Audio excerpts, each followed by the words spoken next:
I was right. That's okay. That's us.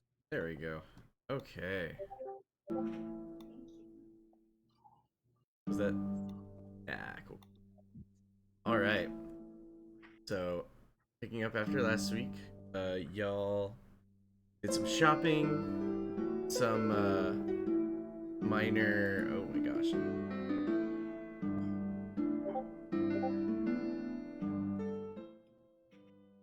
I like this song a lot though.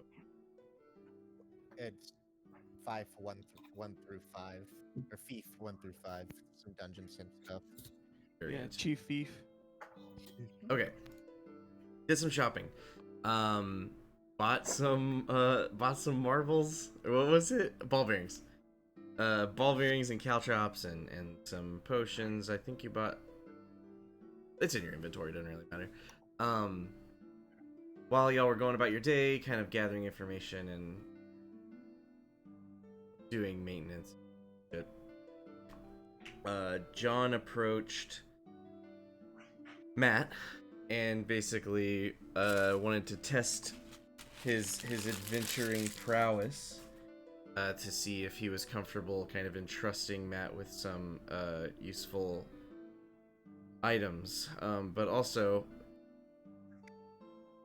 he was taking Matt up on his offer to look for a way to get his children back in before to find Sonottia. So, in the middle of that exchange, however, the inn was inexplicably attacked by an orc and a half. Sorry, not a ogre and a half ogre, who had released some boar and were hunting them. The whole exchange kind of went to shit. It was an extremely close call. Everyone exhausted pretty much all of their stuff to stay up. But the party did prevail. The ogres were slain. Many of the boar got away.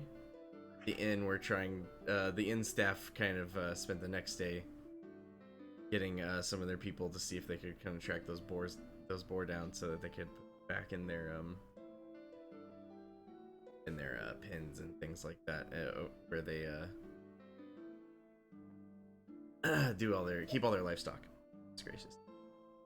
That said, there were some odd things about the ogres that the party kind of noticed before the rest of the patrons of the inn kind of got their bearings to come help with the fight. It ended as quickly as they started, and basically, as soon as the last ogre dropped, the rest of bust out of the inn. Oh, what's this then?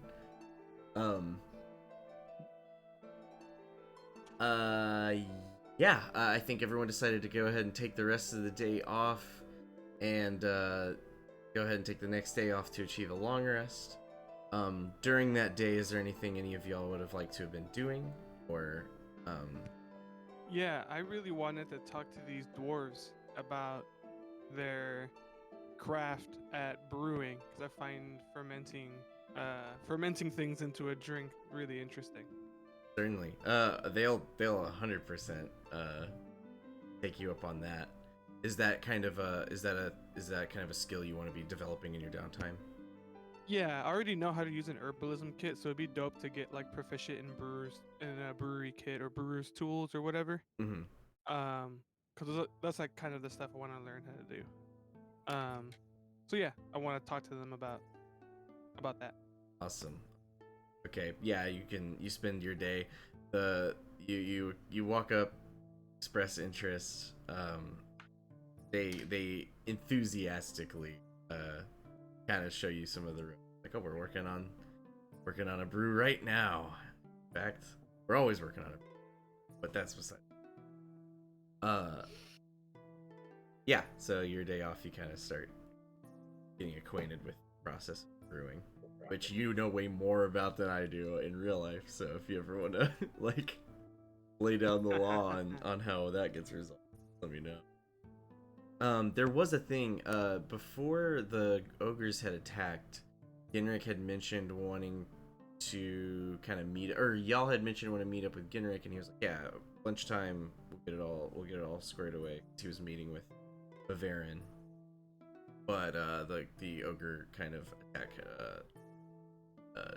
ruined everybody's scheduling or whatever. So if you want to follow up on that at any point, you apparently had something to talk about, but everyone's pretty wiped out trying to like get the inn back in working order. The staff pretty much aren't charging you for anything at this point. They're like, you're free here anytime. Single-handedly saved this establishment. They're forever in your gratitude. I definitely want to be trying to start to learn how to use that leather working kit that I bought. Nice.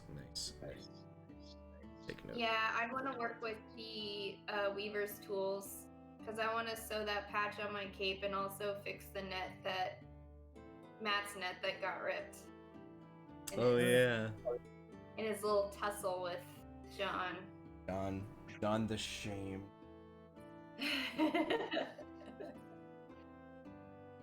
I swear I had a little notepad. Oh well.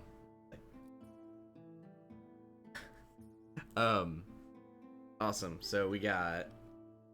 Where did Keaton go? I'm right here. Oh, your camera's just not on. I'm on. It's my phone. I have to use my phone. Oh, for some reason you're not showing up on. Yeah, I know. I turned off the camera because I'm on my phone. I see. Well, what a shame. We'll be back when I'm done using my phone. Very good. No. I just wanted to make sure you were here. I didn't want to leave you in the dust. And hey, where'd everybody go? No, I'm here and I'm tending to my plant. I'm a man of simple means. Very good.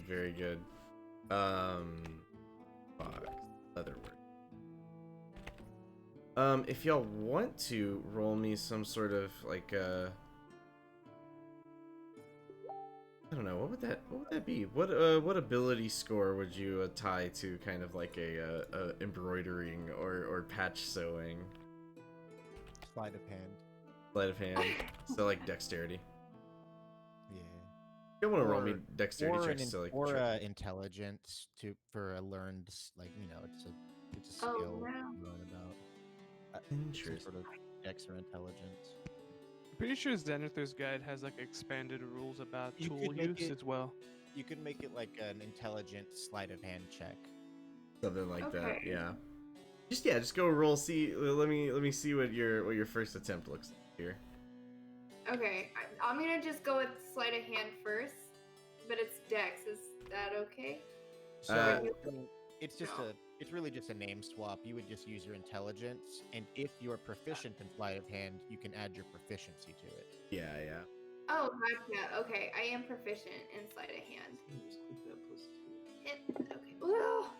Okay. Right here? Yeah. Okay. And then I grab this guy. So what's your Here we go. what's your What is- int? I think her int My is int's nine. -1. Oh, I see. +1. Yeah. That makes sense. Yeah. You definitely are feeling your way through it. You don't feel like you're equal to the task of repairing a net just yet, but you feel that embroidering sorry, that's not the right word. Do you feel sewing a patch onto your cloak? You could probably manage. Even so, you're trying to get it right, looking like both secure and aesthetically pleasing. So you kind of spend the afternoon sort of like starting on it, doesn't look great, undoing some of the stitching, straightening it out. Same with Fox. Is there anything you wanted to kind of like do as a first task, or like as a project? The studded leather that was in the party inventory, right? Mm-hmm. Yeah, like I do wanna repair that leather, but I'll probably just start out like practicing on some of the scraps that we have. Oh, totally. Just like since I'm not proficient with it yet, I don't know if I want to actually like do a task or just like practice. Sure, if you want to roll me some sort of just like an intelligence check. Yep. Oh, Oh, it was so close to a 19. You kind of look through some of the like old worn out leathers and stuff and compare it to the leather work of the damaged studded leather that y'all picked up off of Thrice Bested Banded Steve. And you're kind of like starting to like visually sort of piece together like what sections of leather are best for different parts of how they are kind of like selected and cut and stitched together and welded, that's not right, and affixed to each other. You feel like you've got a lot to learn, but you can kind of see the lot.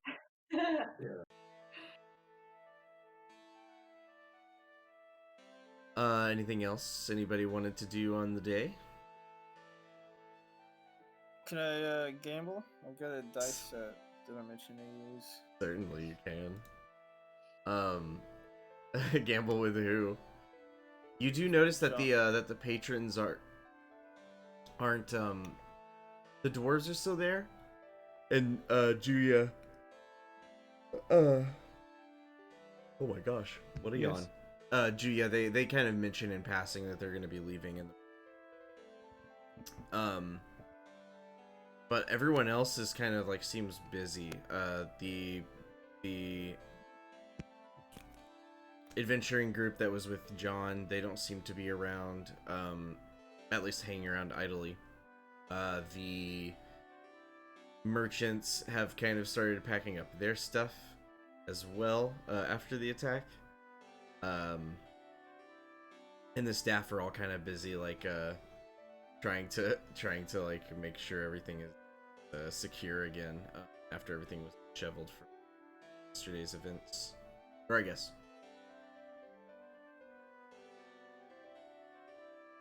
So if you want to gamble, you can definitely gamble with the dwarves. They seem to be down for whatever. Would that be an int roll, or am I actually rolling dice? Well, are you proficient in the gambling set or whatever? Like, do you have a proficiency with that gaming set, or do you just have it? I just have it. Okay, so it's gambling, so I feel like you could either apply.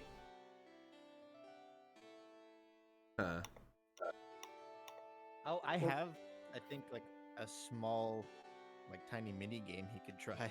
Yeah, no, I was about to say, like, I feel like we could do this. I immediately was like, I feel like all the mental scores apply. You could either use your wisdom to kind of like get good reads on people, or you could use your charisma to bluff well. But I was like, this is high. Yeah. This is like a very big minigame. You can just do that, have him make a check, and then give him an arbitrary amount of money, or you could have him play a game. One takes longer than the other. Yeah. Liar's dice. Oh, we haven't busted out liar's dice for this in a minute. Do y'all want to do liar's dice? I do want to use this 3-dragon ante thing eventually. I wanna get with you after the game. It's up to him. He's the one gambling. We've done this before, right, Gia? Corey, let's just make it fast.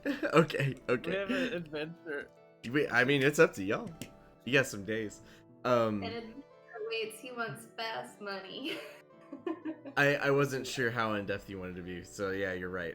So go ahead and roll, pick an ability score, and then just roll and add that, and that'll be kind of your gamble. And first, how much do you kind of like put into the pot? They all wager 5 gold. Oh my gosh, Okay. 5 gold in as a base. Alright, 5 gold's fine. Okay, you put in 5 gold. There's Julia, do you get on this, or is it just them? I think I'm mostly like caught up in making a brew. I imagine I like mentioned this to some of the doors, and like some of them are just like ecstatic to teach me. So is it cool if I like buy grain off of the like the innkeep to like get started making a booze? Yeah, totally. And, like, that's that would be like hours of my day just kind of doing that. Very cool. Yeah, Thessa definitely directs you. Like, yeah, if you ask her, she's like, yeah, certainly we have like extra grain. So that means I guess there's 3 dwarves and 1 you. So there's 20 gold in the pot. Go ahead and roll your. Oh my god. Well, you got a natural 20. That rocks. Hell yeah! Is there a crit table for No, gambling? not for ability scores. It could be. Everybody. The first of the dwarves, his name is oh man, I forgot the dwarves' names already. Did I write it down? It's Gimli. One of them. It is. One of them. The third one specifically is named Gimli. Lorem is there. Gimli.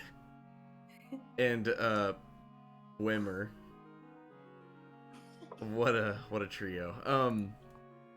They all Lorem puts an extra gold into the pot after the cards are all dealt.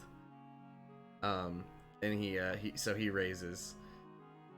The other 2 meet it but don't raise. Do you raise, Matt?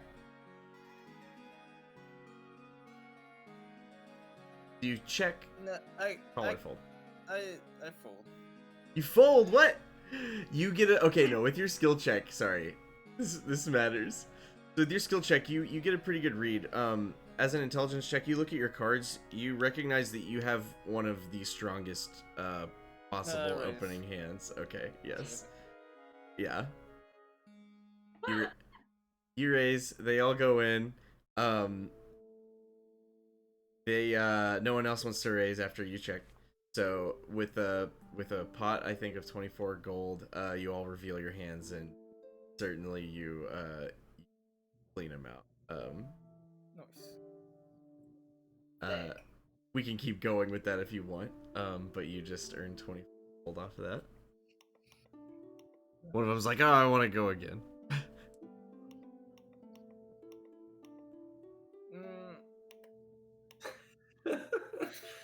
I was like surprised that you folded with a natural 20, but I realized that I didn't like give you any fucking information, so it didn't matter either way. Yeah. Like that's not how gambling works. I'm good. You're good. We can that's fine. yeah. I'm not pushing you. I assumed that was like a couple of. yeah, an abstracted set of rounds. Yeah, you walk away. I just want to say that during all of this downtime stuff, like anytime like the camera's following one character moving about, it'll pass by Azaram by the cart with the plant, just kind of waiting there to get to like do his job. He's just not like waiting on him, but waiting on Genrick to tell him what the hell's next, what needs to happen. Oh, sure. Go. Because like he's very much like, I don't know why we're just sitting here. I don't. He doesn't understand, but he's not gonna question it because he's still absorbing and learning things. But he's also like, can we fucking go? We got a journey to go on. Yeah. So at some point in the day, Gendrick even wanders by and he's like, "Hey, Azram, what are you? The deal out here? How's the plant?" Patience is a virtue. I am learning this tenet in abundance. In abundance. Yes, thank you. Oh, I was like, well, I mean, I do need to talk to you all about the next leg of the journey. But you've kind of had a rough day of it, so I was just gonna wait until nightfall. Rough day. Like yesterday. You know, remember when everyone got like turned into paste a little bit? Seems like a normal day. I didn't realize it was rough. Oh, I hope. He's like, okay, I see you. No, he's like, yeah, sorry, didn't mean to keep you waiting. Yeah, at dinner we can talk about the next portion. I've met with Vivian. He's leaving in the morning. We've got sort of all the details ironed out. He did not actually say Vivian, but I met with my guy. Um, but yeah, after the ogre attack yesterday, everyone just seems kind of like scattered, and there's a lot everyone's trying to kind of get rearranged. So yeah, he apologizes for leaving you hanging. He's like, yeah, we'll meet at dinner. We'll go ahead and talk about the next stuff. I want to clear some stuff up with everybody before we head out. I nodded him. Mm-hmm. He pats your shoulder, except for he can't because he's too short. So he like pats your elbow, I guess. And then he tries to do a similar kind of gesture of camaraderie toward the potted plant. He doesn't want to like touch it because that kills the leaves and stuff. So he's just like And I'm just observing him, furrowed brow, as he's making all of these strange gestures with his hand, and I can obviously interpret it as shakes one branch like it's a hand. some sort of ritual. You can tell he's mainly just amusing himself at this point. But he does finger guns, finger crossbows at you, and then he heads back inside. That's, I guess, his new thing. Finger cross. I can't even. So goofy. You know it's a good gesture if it's not easy to do immediately, like when you first learn it. Yeah, that's how you know it's worthwhile. It's worth the effort. Sure. So everyone's day kind of passes picking up new skills, tending to the equipment. A dinner. The inn is much less lively than the 2 nights prior. I guess just the night prior. I'm losing sense of time. It's the 21st. Woo.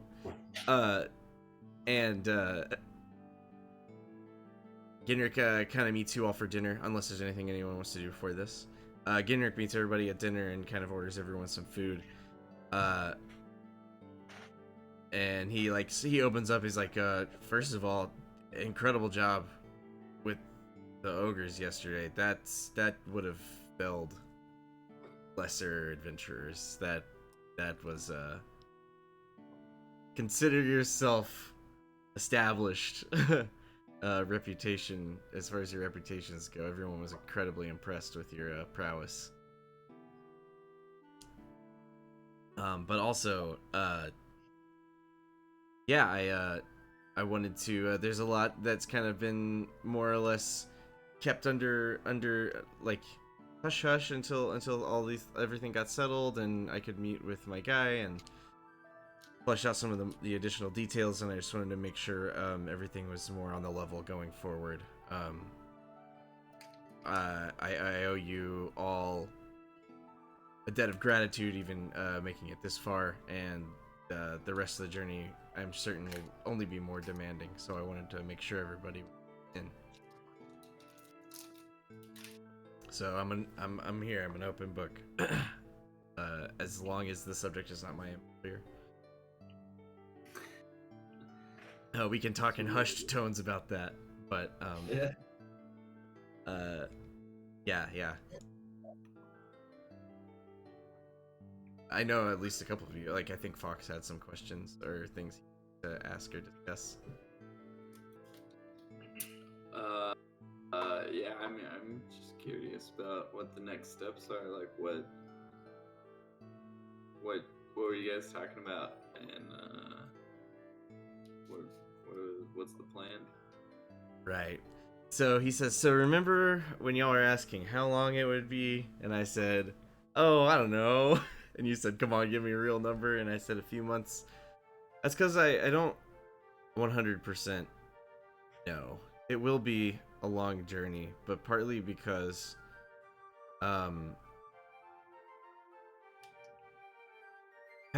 once we get past, if we get past the boundary, it's all uncertain territory.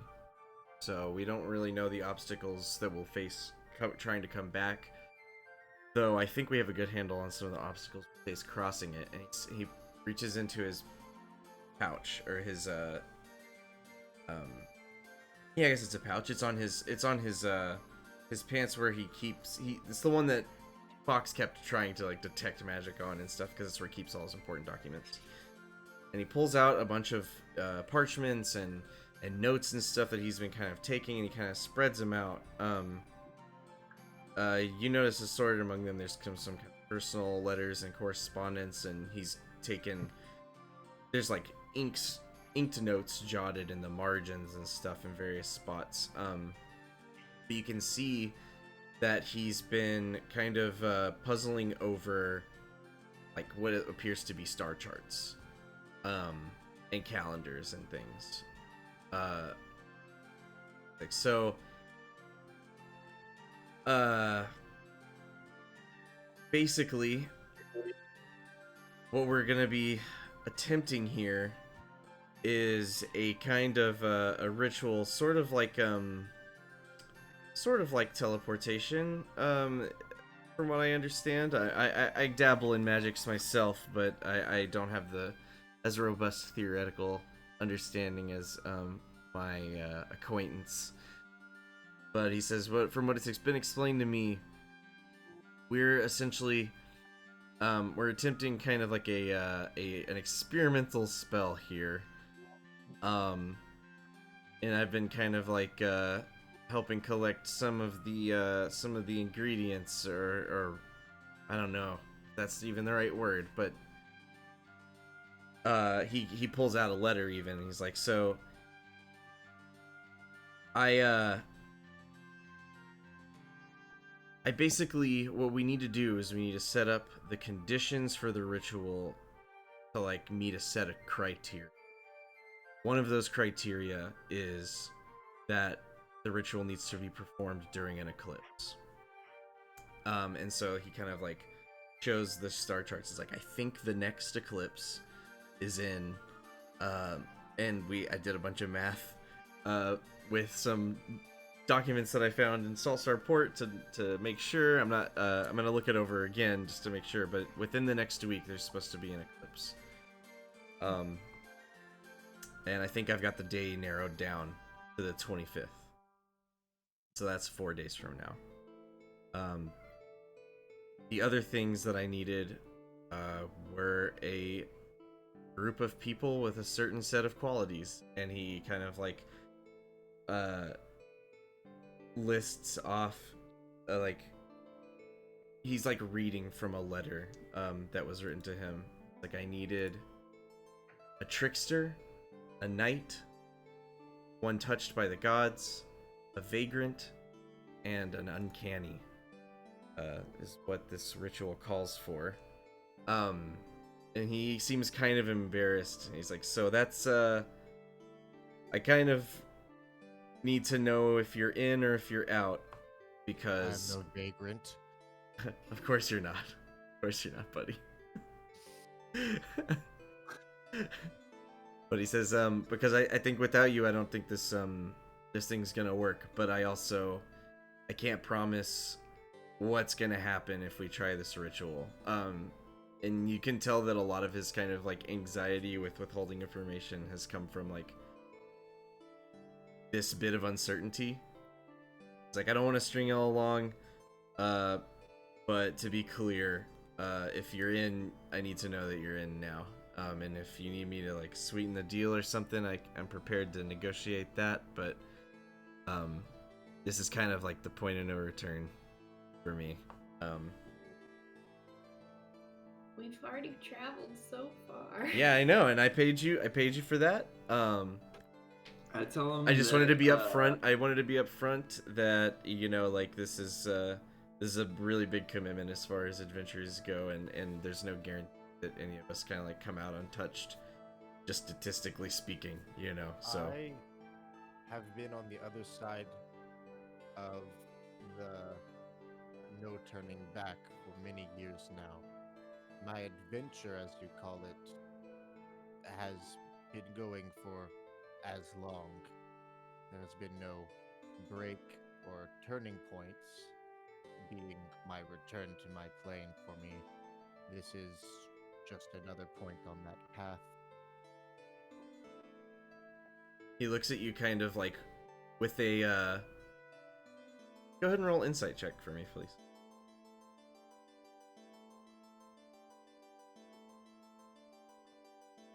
He Not looks good. at you. I'm not very insightful. It's funny. It's funny because I think this keeps happening between you and him, where you'll say something kind of like a little like odd, not stupid or crazy or anything, Yeah. just like, but he like weirdly resonates with it, and you're But I not don't super recognize certain why, but you've seen him kind of look at you with that recognition enough where he's just like, you can tell he gets it, Right. and that he appreciates It's like your forthcomingness about it. You say that, but like I don't.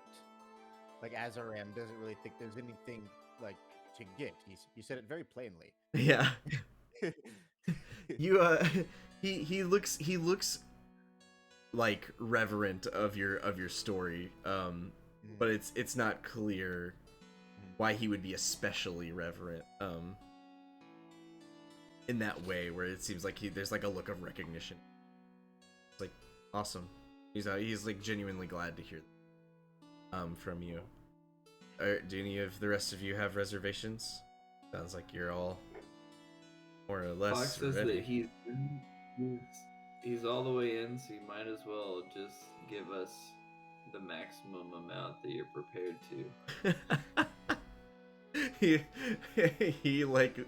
he laughs at that like a genuine, like a hearty laugh, and he pulls a bag of gold off of his belt and he tosses it onto the table.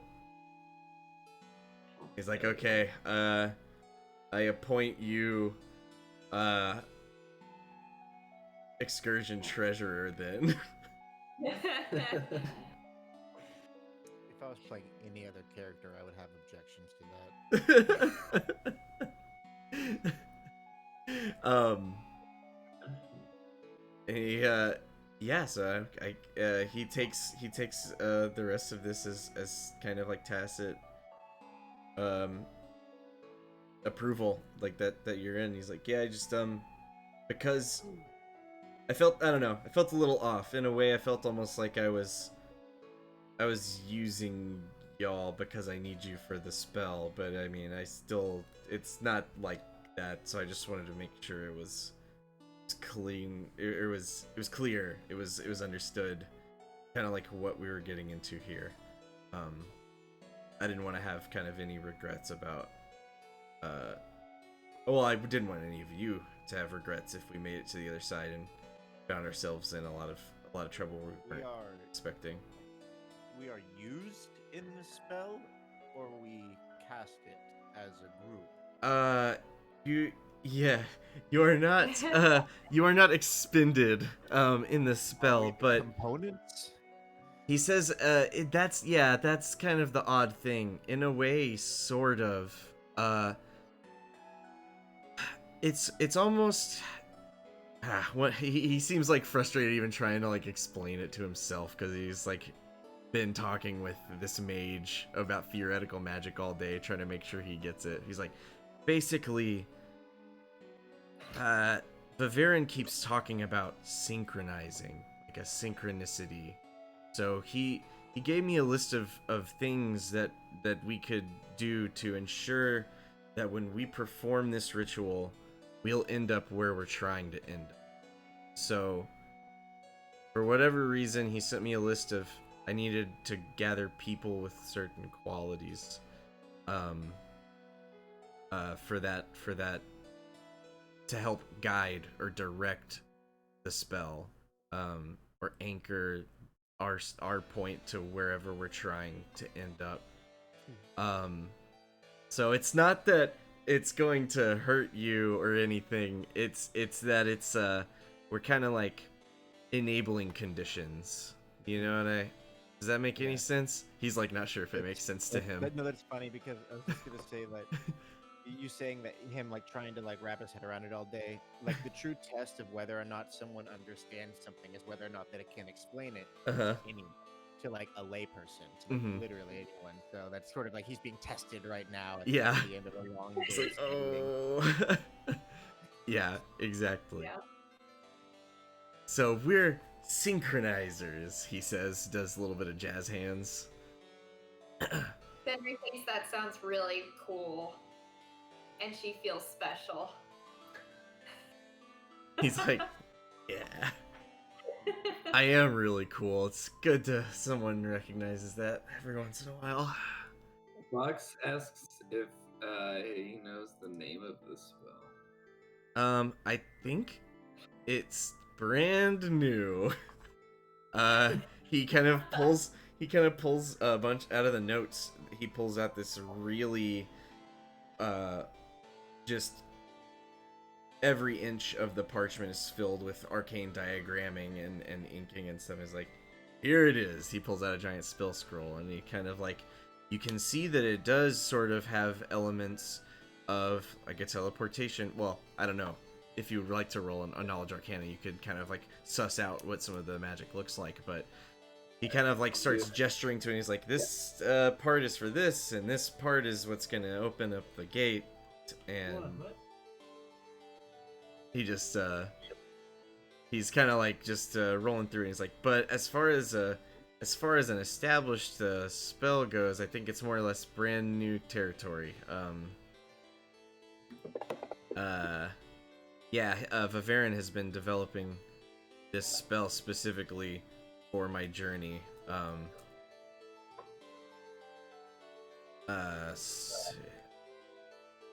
don't know. Here's to hoping. I trust him.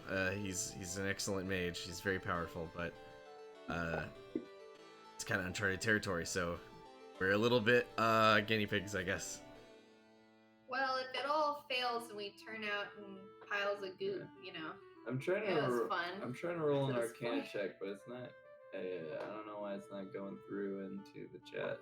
I keep hearing it. Yeah, like I'm doing it. Let me see if I can. Oh.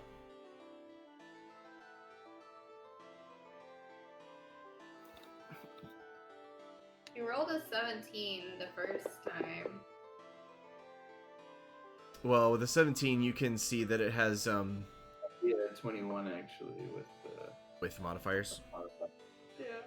With a 21, you have a very kind of you couldn't it like he said it's very advanced magic. Huh? Yeah. It's very advanced. You can't reverse engineer it. Yeah. But it does what Ginrick is describing, and you can also detect parts of it. You remember back to a conversation y'all had about when you picked up the trinkets. You asked why he had picked up the one, and he mentioned something about it's easy to find the person you're looking for with some magic, and you can see those elements of scrying magic in this spell as well. So it does seem kind of like an amalgamated,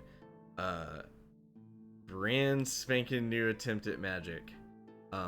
That draws on various different schools to achieve its effect.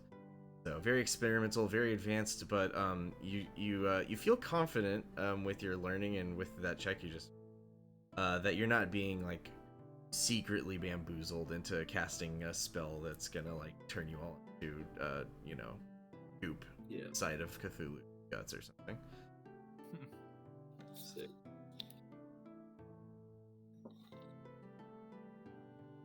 So he's like, well, yeah. So if you're all in, I was honestly expecting to maybe have to convince you a little harder, but I'm glad to have you all with me on this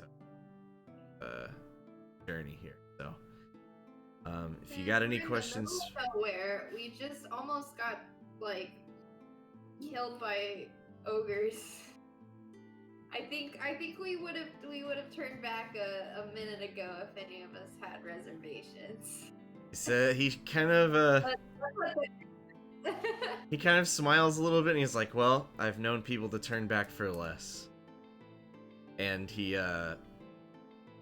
orders everybody dinner and kind of glides past that. But he's like, well, we have, according to my charts, 4 days on the 25th. And this is the 21st, so need to make sure we have everything kind of set in motion and prepared to perform the ritual during the eclipse on that day. What do we need to prepare? Well, it's about a day's journey out to the boundary. And then, well, if you guys want to like go early to scout stuff out, or if you have any business you want to take care of, like final business here, just anything you might think of before then and now, or now and then. That same. What preparations for the spell specifically must be made? All of that has been made. We have all the materials required. We'll have to kind of figure out some of it in the field. We'll basically be needing to draw a giant diagram. But I have the alchemist tools necessary for carving that into ground and stuff. So there will be some like field prep work that we have to do no matter what. But as far as like gathering materials needed and stuff, I've got that all in the van. I am prepared. Excellent. Hell yeah. So what are we gonna do for 4 days? For 3 days? You could leave early, or just to make sure that you kind of get there in time, or you could literally just fast forward. Early. Oh, fast forward. Oh. I'm just tired of my my time between practicing Yeah. leather. Oh, there they all are. Oh yeah. Oh yeah, the rolls all came through, by the way. Let's say. Certainly. So, yeah, you all eat dinner. You all get your affairs in order. He hands you a bag of gold. I'll go ahead and administer that later. It won't matter for them, but I need to keep a note.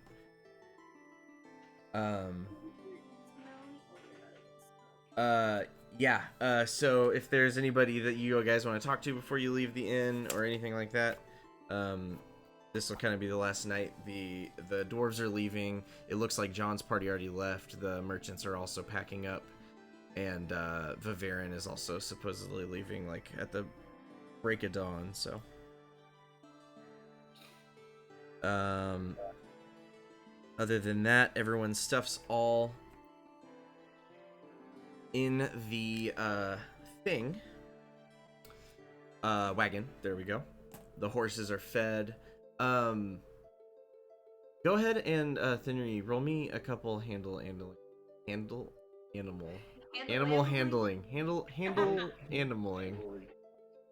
handling checks. Goodness. 1 nat 20. Oh yeah. 2 13. 24 and 13. Okay. Especially with the nat 20, you can tell that BS 3 BS. What was the acronym? Thrice Bested Bandit Steve. Thrice Bested Bandit Steve. So TBBS. In memoriam. TBBS I am. God damn it. But that's an honorable gift name. There's it the wasn't BS most of the time. something you do, you can't quite figure it out. You're just kind of training BS and feeding BS, like grooming, all the normal stuff, but you can tell kind of like a familiarity or a bond is sort of starting to form between the two of you. He's not as skittish. He trusts you to kind of like get to the more vulnerable like spots that make animals like nervous when you start like kind of poking around and stuff, and so it's much more you can tell that there's like a kind of like domestication going, and that pretty soon probably you'll be able to fully train it. In love. Yeah, so the next morning, it's the 22nd. You have 3 days until the eclipse.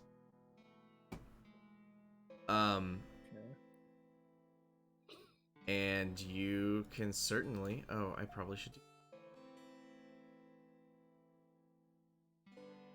You are all... ready to go at a moment's notice. So the moment, the time, whenever you're The ready to go. moment Ooh, before we go, Yes. can I leave with like a small casket of the beer that I'm fermenting? Yes. I want yet another pet. Pet? Yeah, like a beer. It's alive. Yeah, there's yeast in it. It's the strangest druid I've ever DM'd for, but I'm all about it. Okay, I don't know how much you want me to spend on like whatever materials that was. We can work out the coinage later Okay. for sure. It's not much. It's beer. Cool. I load like a not a huge keg, but like a small keg.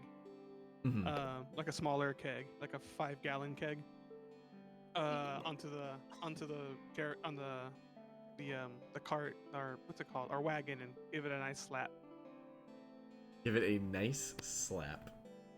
Yeah, it you can't tell if it's your imagination or what, but you feel a certain camaraderie forming between you and the yeast. Yes, I can feel it. I'll name it. I don't know what I'm gonna name it yet, but it'll be ready in a few weeks. So you've got that. I've got my plant. She's got her horse. Everyone gets a pet. Everyone. What's the temperature like where we've been traveling, this area? It's getting colder as you get north. It's also approaching winter, but kind of like in the middle of fall. So like 60s. Yeah, honestly, it's probably closer to the front of the fall. Like everything, all the trees are still alive and stuff, but you can the cold is blowing through and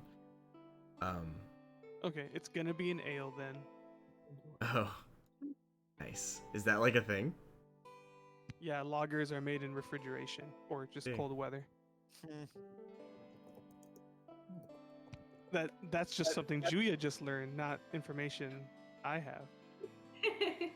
But also both. Oh my god, they added so much stuff. And if considering they're dwarves, they might have taught me how to make a stout, so it might actually be a longer time until it's ready. But we'll see. Okay.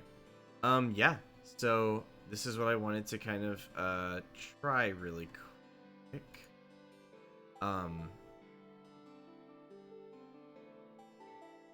Henry, Yo.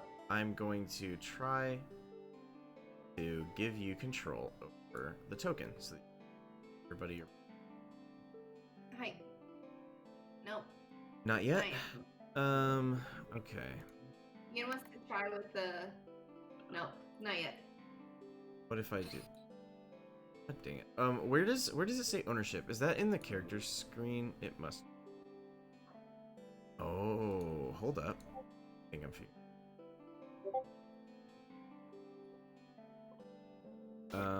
Okay, it doesn't have an owner. Can you move it now? Let's see. Not with the keyboard yet. No, not yet. It's the account is Ian's account, right? It's signal. Yeah, it's Ian's. I am merely a mooch. See if you can go to the character selection thing and claim ownership.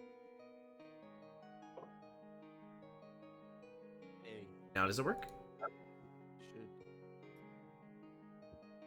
Yeah. It didn't reveal anything. Yeah, I didn't reveal anything. Oh, you're doing that manually, aren't you? Yeah. Okay, so can you move now? Yeah. Yeah. Okay, then I will go ahead and go to the layer that lets me move around. And yeah, so whenever you move, Dariel, you were talking about handling random encounters by rolling dice on y'all's end, right?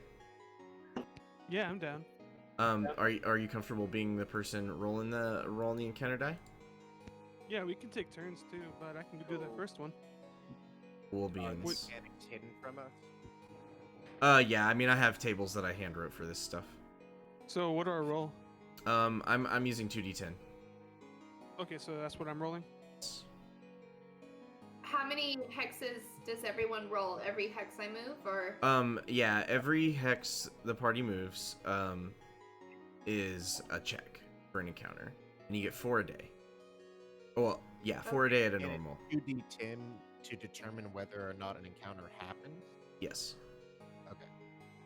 I have it all nested.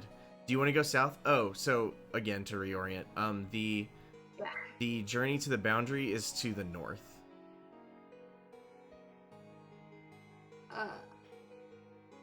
Okay, is north where it opens up and I see the path? Well, Or when no. you move, I will, and you say that's where you want to go. I'll adjust the visibility. Okay, then yes, we can head north. Why can I not? And I guess it's this Yeah. Doop.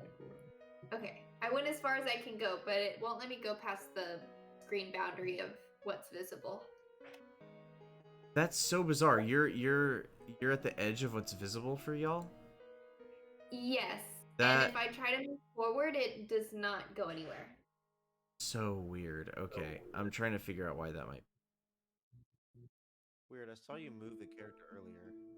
So if I were Yeah, to can do move this, around. if I do that, Yes. y'all can. Did that work? No. Yes. No, Are y'all I like still off have- the map now, or what? No. So we have like this path that goes down east. I Yeah, guess. there's like a road And that goes east, a road that goes west, and a road that goes Yeah, south. and everything around that is completely black. And if I go to the boundary, so like if I try to head north, I can Corey, move look at my screen. forward, and Ooh. then I can't move any further, and nothing is more visible by my movement. Yeah. The movement, I have to update that automatically. But you were saying that when you were here, it was still stuck. I think Look at they. my Yeah, screen, so Corey. like where I am I'm right trying now, to. I turned is off non-video the participation. border is as far as I can go north. Is this hex that I'm in right now Okay. that Genrik's in? Okay. To reveal more. Yeah, I get that I need to reveal more, but it was from the description. It sounded like even less was revealed than should have been. So I was pretty. Okay, but we're good. Shown on video participation. Nope. Here. Some. Yeah, I think they moved the unmasking thing. Bear with me. That grid type, no. Like, honestly, though, I'm... Target? The mask.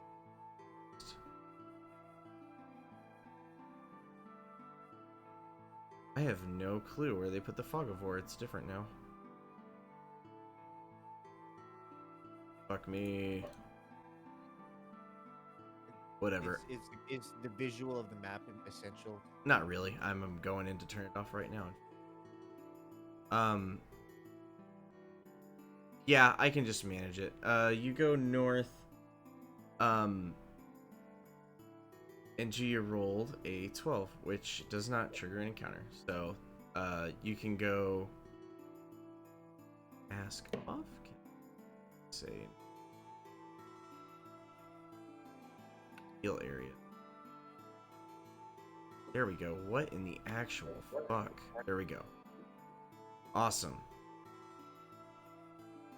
Should be good now. There you go. Okay. Okay. I need to figure out how to get that through the quick menus again, but I found it in the.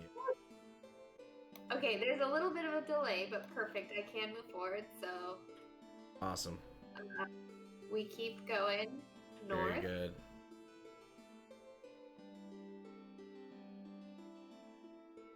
Is this Savannah?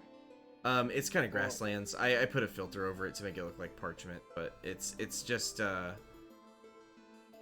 guess it's pretty similar to like a savanna. It's just not as hot as it would be in the savanna.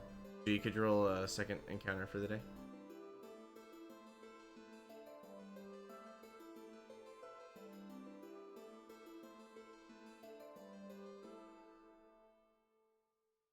Dario, you want to roll a second encounter? Oh, am I rolling all of them? Yeah, Oh, at least for right, now. yep. I guess we just were up. Just anyone really. 11. Oh, we are good with that as well. Y'all in the very distance on the edge of the horizon, you start to see kind of like a series of because the grasslands are fairly flat and there's not too much in the way of like forestation or anything. In the distance, you start to see these periodical, like almost like tiny black teeth on the horizon coming up out of the grass. But they're so far away that they're still very small, but you can clearly see that there is kind of like a row of black stones in the distance to your northeast. Oh, man. Matt, what do your elf eyes see? Just kidding. I don't even. You're part elf though, right? You're half Racist. elf? I'm half elf. What does one of your eyes see? Yeah. Close your human eye and then tell us what your elf eye sees. Okay, gosh, you guys. Let's Yeah, way to see make it what weird. I can roll. Let's see, perception. Yeah.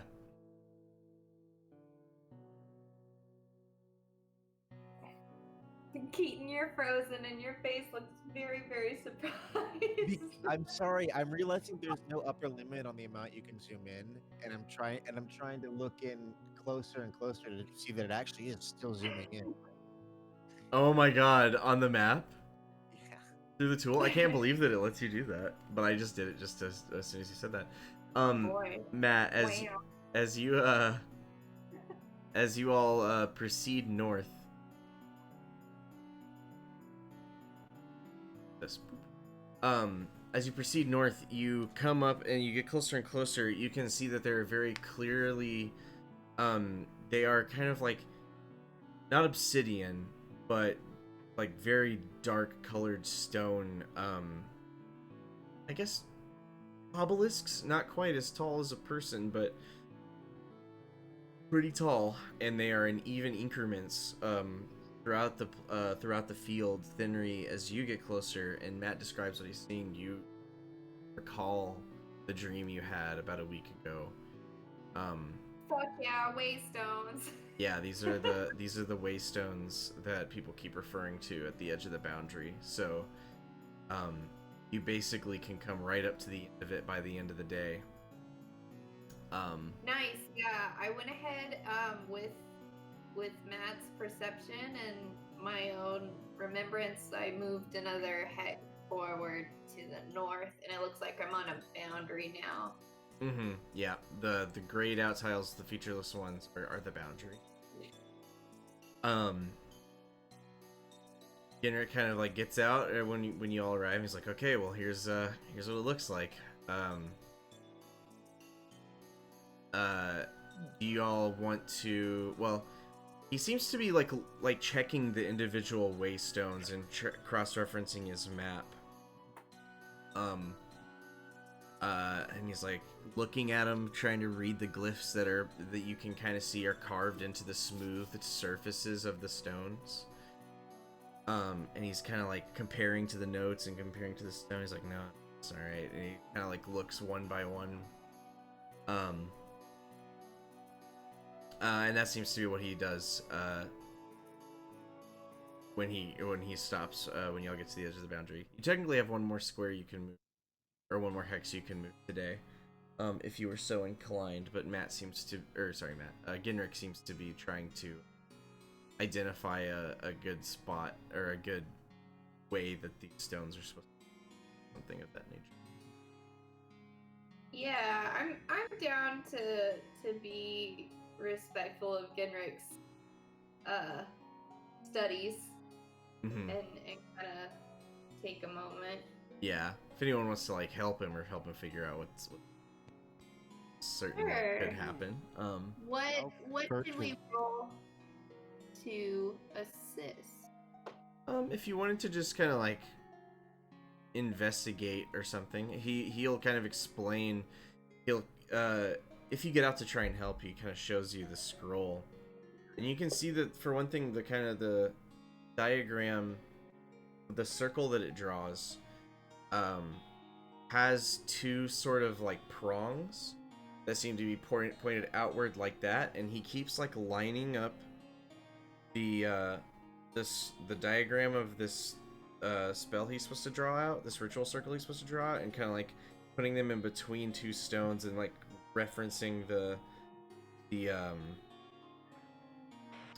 writing on the stones compared to some of the writing in the margins of his notes. But he can't seem to read the stones, and you notice that he explains, he's like, I have no idea what language this is, but I don't speak it. I can read it. Oh yeah, you can. I forgot. Yeah, it becomes clear to you on first sight, especially because you saw this language written just a couple days ago, but the waystones appear to have runes carved into them in giant. Giant. In giant. Can you just scoot your mic a little closer? Oh yes, yes. The answer is yes in giant, and yes, I Mhm. can scoot the mic a little closer. And what does it say again?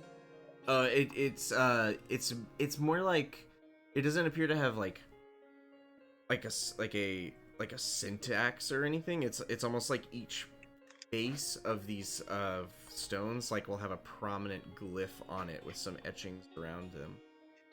You notice a common theme among, like, some of the prominent ones you notice are gate, time, order, might, what appears to be a noun, which you surmise is where the name Sonottia comes from, a glyph for Sonottia. But there's kind of, they seem to be more magical symbols than grammatical words. Do you know what I'm trying to say? Yeah, and I'm going to be like pointing out each of these runes and like stating the information that you've been giving me out loud to Genrick. Absolutely. And he's like, And I got a 23 on investigation to help as well. absolutely. 23 on investigation. You find a couple of stones, like looking over the information as Azaram and Genrick are kind of poring over the notes.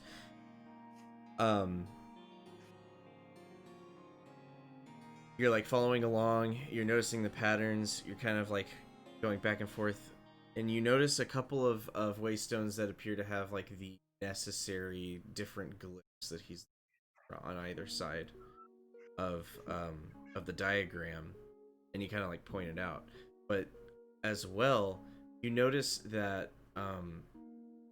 while you're investigating, there is a waystone that looks as though it has been like shifted in the earth or something, and somewhat recently, because the soil is still kind of loose around it and the grass kind of like it's been I wonder if that's to account for some change over time. You also notice some heavy footprints coming from the beyond the boundary, going southward.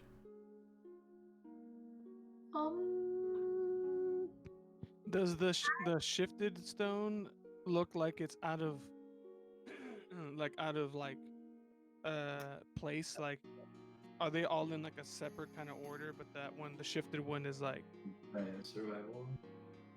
like. Does it look wrong, or does it look asymmetrical, or does it look Can- less? Yeah, I efficacious than the other one? hear what you're getting at. Yeah, I want to know if it's wrong or been corrected. That's what I'm curious about. So yeah, yeah. Henry wants to do a survival check on to like sort of track Mm-hmm. what happened. Totally. Footprint. Dope. Yes. Oh my gosh.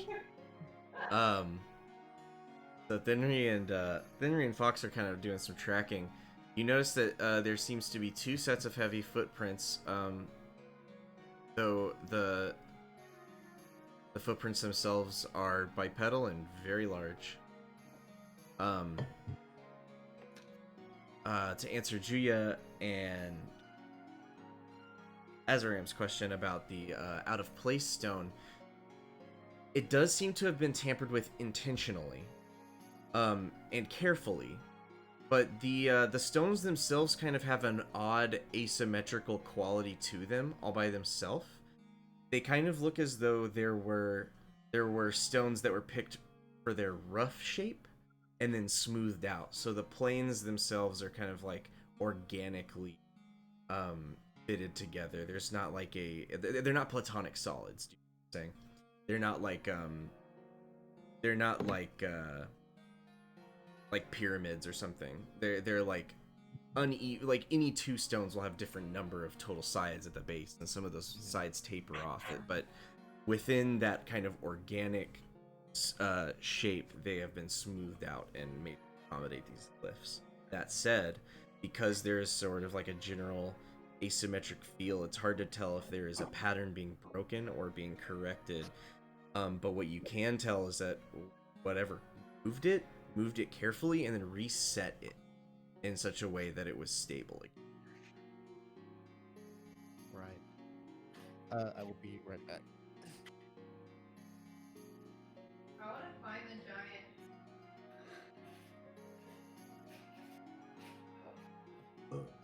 Yeah, I'm down to Corey- help track, but that's it for me. Mm-hmm. What's up? Are these runes engraved or like painted? What colors? They're engraved, yes.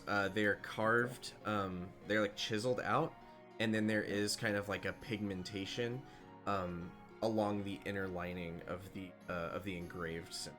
So there's kind of like a chalky white coloration inside the grooves of the lettering that contrasts with the sort of like inky blue black grayish surface of these stones.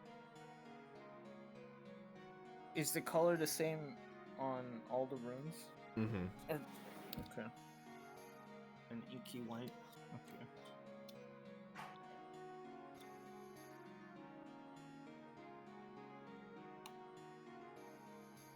Let me go ahead. I want to say. Oh, did I? I didn't put that in the game. I just put.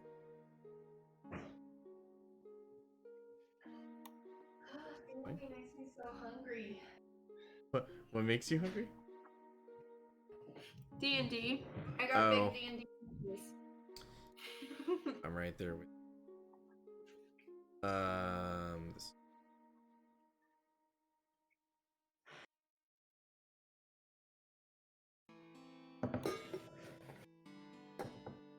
Corey, I want to ask Ginrick, what's the story behind the stones?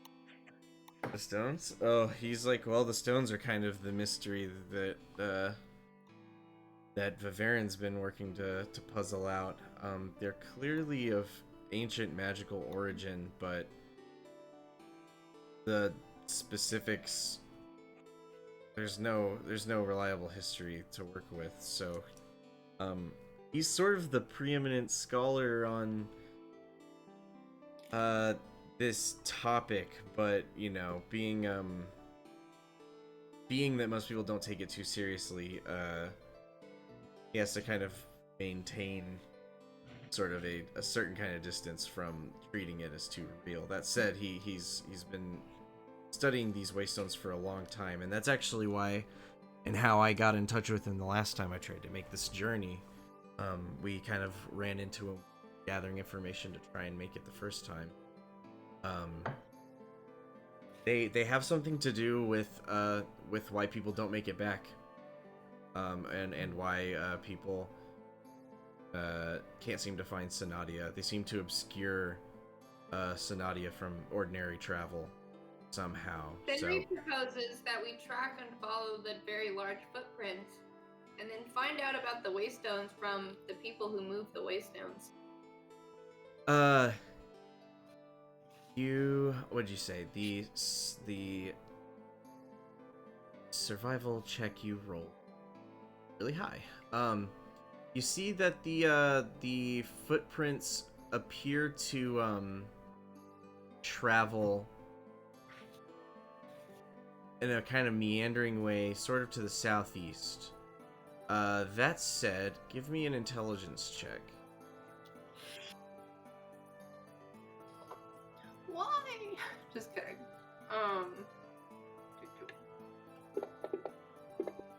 Oh, nice. Incredible. I could do. Something about these footprints is fresh in your memory, and it occurs to you as you look kind of to the southeast where they seem to head, that they vaguely seem to be traveling toward the inn and the farmlands that the inn uses to raise their livestock. Okay. Bummer. So the ogres moved their shit around. Damn. We killed them. What a twist.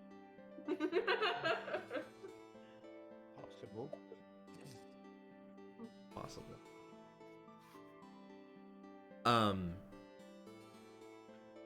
Is there yeah, so you guys identify. We hear loud footsteps, don't we?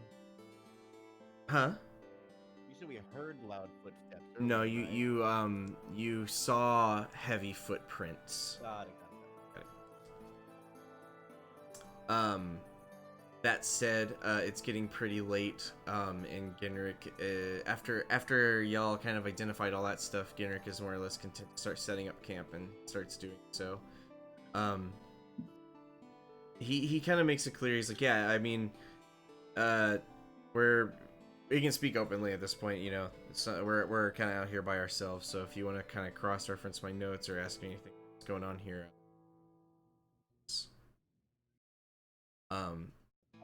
I asked to see the scroll again.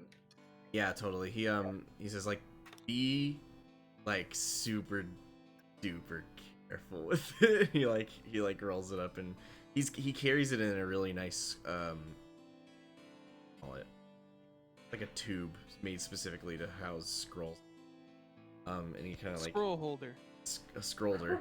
Scroller. Yeah, he hands you the scroller. It's like a folder, but for scrolls. Yeah.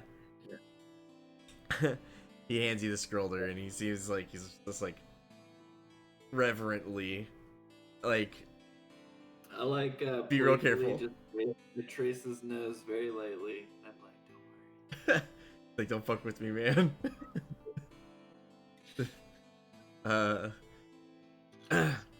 Like, all right, you do that. I'm gonna go make dinner.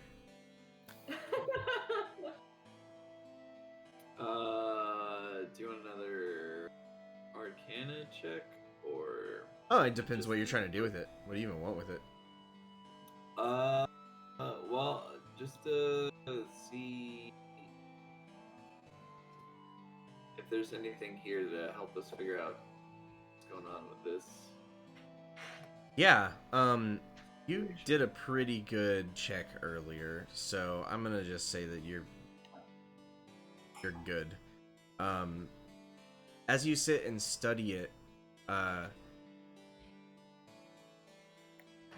you gather from like all of the kind of marginal notes that there's sort of a very like there's notes in arcane in the arcane script that derives from Draconic and stuff, and then there's notes about the glyphs and giant, and then there's like literal like handwritten notes both by Genrick and Viverin in different spots where they're like, you get a general sense that there is a very kind of like temperamental nature to this spell. It's like you really have to, like, there's going to be a lot of fine-tuning and adjusting going on, like things being in particular locations, standing in certain spots within the ritual circle during the time of day and stuff.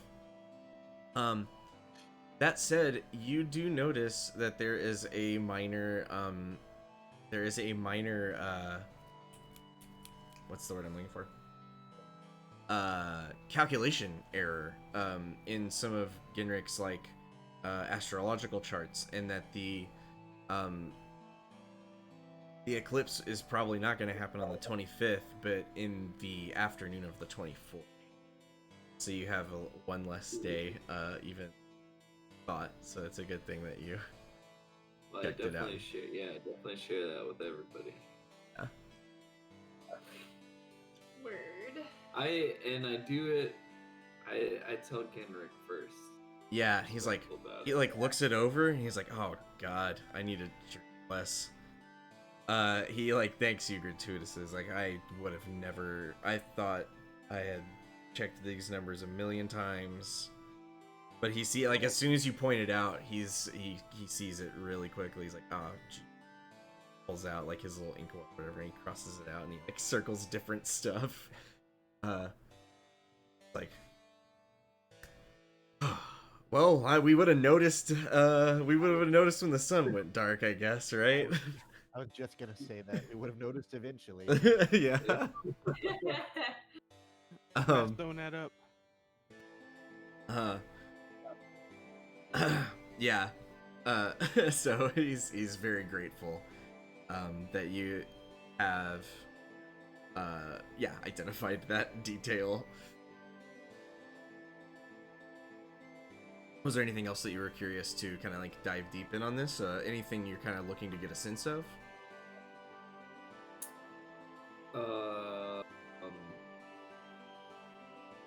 Just like what we need to do to. Yeah, so generally, what it looks like is going to happen with this ritual is that and the dimensions are specified on the scroll itself, but you'll kind of need to carve out a large ritual circle in the field and adjust it so that it is positioned between two appropriate waystones, and then all of the party that is going to be present needs to like position itself within the ritual during the appropriate time of the eclipse, to sort of like open up a path that has been closed off. It's kind of like the way the notes sort of refer to the spell fund. Here at this location? Yes. Yeah, I'm super down to help do that glyph drawing. Awesome. Do you y'all want to do that like tonight, or like just save it for the morning, or? Yeah, considering the weather, I guess it's tomorrow, right? It's a day after tomorrow. It's the 24th and today's the 26th. Oh, we got time. Yeah. It might rain, so we can wait.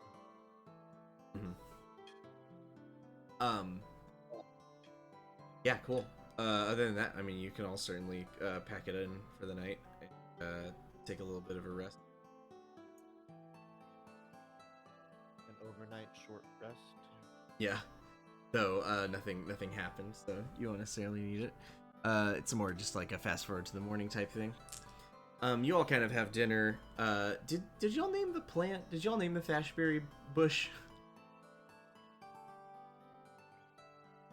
I can't remember. I don't I name think it. we did, but I can't remember what it was. We're not gonna force it. I was just Which curious. I do not refer to it by a name. It has not told me its name. Ah, lovely. Very good. You all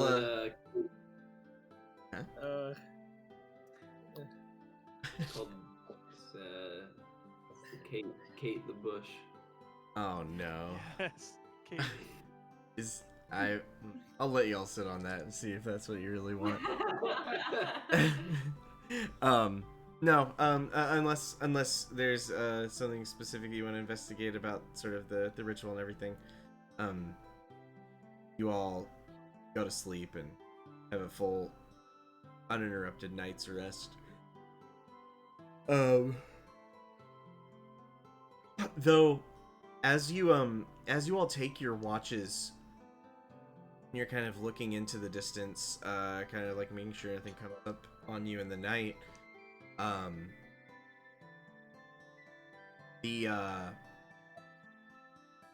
You can't help but notice that your gaze tends to be drawn to the fields past the boundary, and you get this like sense of almost like sublime or awe of just the vast expanse, but you can't really figure out what it is that you're looking at that's like making it so immense. It seems visually to just be but as you kind of gaze past the boundary, get a distinct... You're getting further from your mic, Corey. Every time. You get a distinct feeling, as you gaze past the boundary that there is just so much, like that is just this immensity, that you're looking into, but it's visually difficult to tell why. It's more of an intuited gut response to it. Just a vague sense of expanse before you. Is this voice still cutting out a lot for anyone else? Yeah, you're getting a little compressed there. Yeah. I don't know what... Oh, is it? How's it cutting out? Is it cutting out like it'll arbitrarily just You're a be robot. sound gated? Oh, like a robot thing. Yeah, it just feels a little crunched. Yeah. That stinks. Okay, I can repeat. What did you get from what I just? Is it still doing it? We got the gist of it. I got looking the gist, over the yeah. map. Yeah, the field feels bigger than it looks. Yeah. Yeah, Then you. read delightful, but her brain is small and uncomplicated, so it didn't get very far. It's more about a feeling than a thinking. So I mean, you get a similar sense of awe when you think of the vision you were given. There's something about either the expanse beyond the boundary, or maybe the boundary itself, that has this sense of immensity to it, like a weight or a timelessness, that's hard to place, but it has a tangible sort of effect on your gut feeling, on your sense Can you of like imagine, orientation. like, really staring out into a field and feeling this, and just like not exploring it, just being like, I gotta sit here and make sure nothing kills us. But there's this vast, beautiful field that inspires wonder in front of me. Definitely. It's like the feeling of like spacewalking and looking into the abyss, except there's like no reason we should be feeling this other than we know there's like a portal here, so that's probably why we feel like this. Yeah, more or less. This reminds me of my fear of like open water or like being left in the ocean. This watch is super fucky for Thenry's brain. This She is goes through it the whole time. It's a calming feeling for Azaram. Hey, we have a fire going, right? Yes. So we already have like a visual cue that we're here. Mm-hmm. If that's the case, if it's not a security issue, I keep casting bonfire in the darkness to like make sure there's nothing there. Oh, just at Periodically. various times you're like, haha. It's like bonfire, fire. You definitely notice that you freak out some like small wildlife occasionally doing this, but nothing that doesn't immediately just scatter, you know. I pull the keg of the corny keg. That's literally what size is. Out of the caravan Mm-hmm. to like keep me company along with my rats. Nice. It feels warm because we're Menton. Good. Does anybody else have a particular response to this odd sensation during their watch? Seems normal. See, so it seems like home even. I was about to say this seems like Azaram's kind of shit. Thenry's probably just gonna think about God and get in her feelings and stuff. I definitely remind myself that the world serpent has my back. Azaram stares into the abyss and say, "What up?" It's been a Hello, minute. darkness, my old friend. Yeah. How's it been? Fox really has to fight himself to not just like go walk around. Go wander into it. Yeah. Oh man.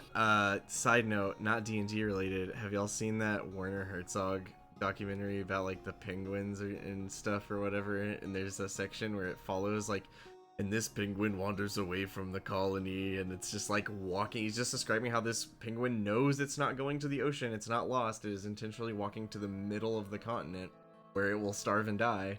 And it's just a thing penguins do sometimes. That sounds like a Junji Ito comic more than it does real life. I know. That is every nature show, though. They always have to follow something that is inevitably Oh, this doomed. thing's going up to die. But Everyone it's thinks just the like lemmings. Everyone thinks the lemmings off the cliff thing is real, it's but not. the penguins walking to the center of the earth to die alone and cold is real. And I it's so understand. sad. Not to bum anyone out, but that is what Fox's response made me think of, because he was also talking about how like the researchers there know not to like mess with the penguin at all, like not to try and stop it, because as soon as they like leave the penguin alone, it'll just start going back. Like, so it's just like you just gotta let them do their thing, and it sucks. Gosh. One day they're gonna tell everyone about the Plato's cave. Oh my god, they actually just have like a really cool club down there, and they just like One's gonna come back and it's gonna be speaking fucking like English or some shit. Wait, Latin. this is the South Pole, right? I think so, yeah. Wherever they have Yeah, okay. researchers and penguins still. It's gonna speak whatever language they spoke before the Tower of Babel. And just like... Oh my god. We're even only gonna find out because they'll have started building the second Tower of Babel. The We'll Earth see it in Bridge. a satellite and we'll go check it out. Just a bunch of penguins like doing advanced like architecture and shit. Yeah, I'm here for this. This needs to better be than this. this fucking scroll has. They're just like slap stuff Yeah. hard enough. Shorten it up.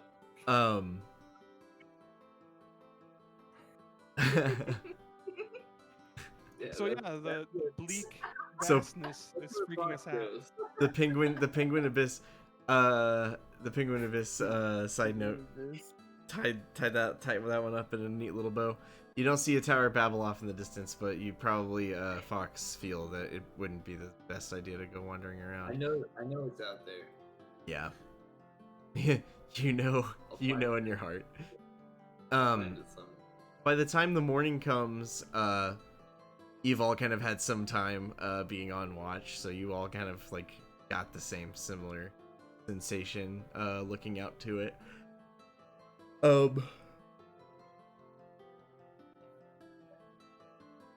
That said, as you're all waking up and getting ready for, you know, just the day and breakfast or whatever,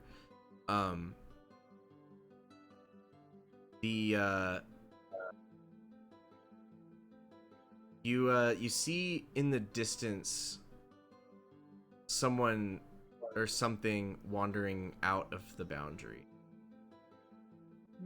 And it's pretty far away on the horizon or whatever. You'd have to spend time traveling. Azarin?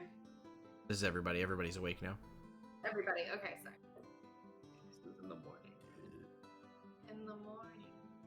Can I take like a close look to see what it is? Sure. Roll me a big old perception check.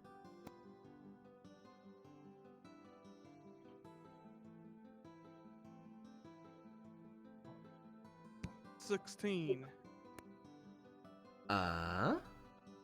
It kinda looks like another ogre.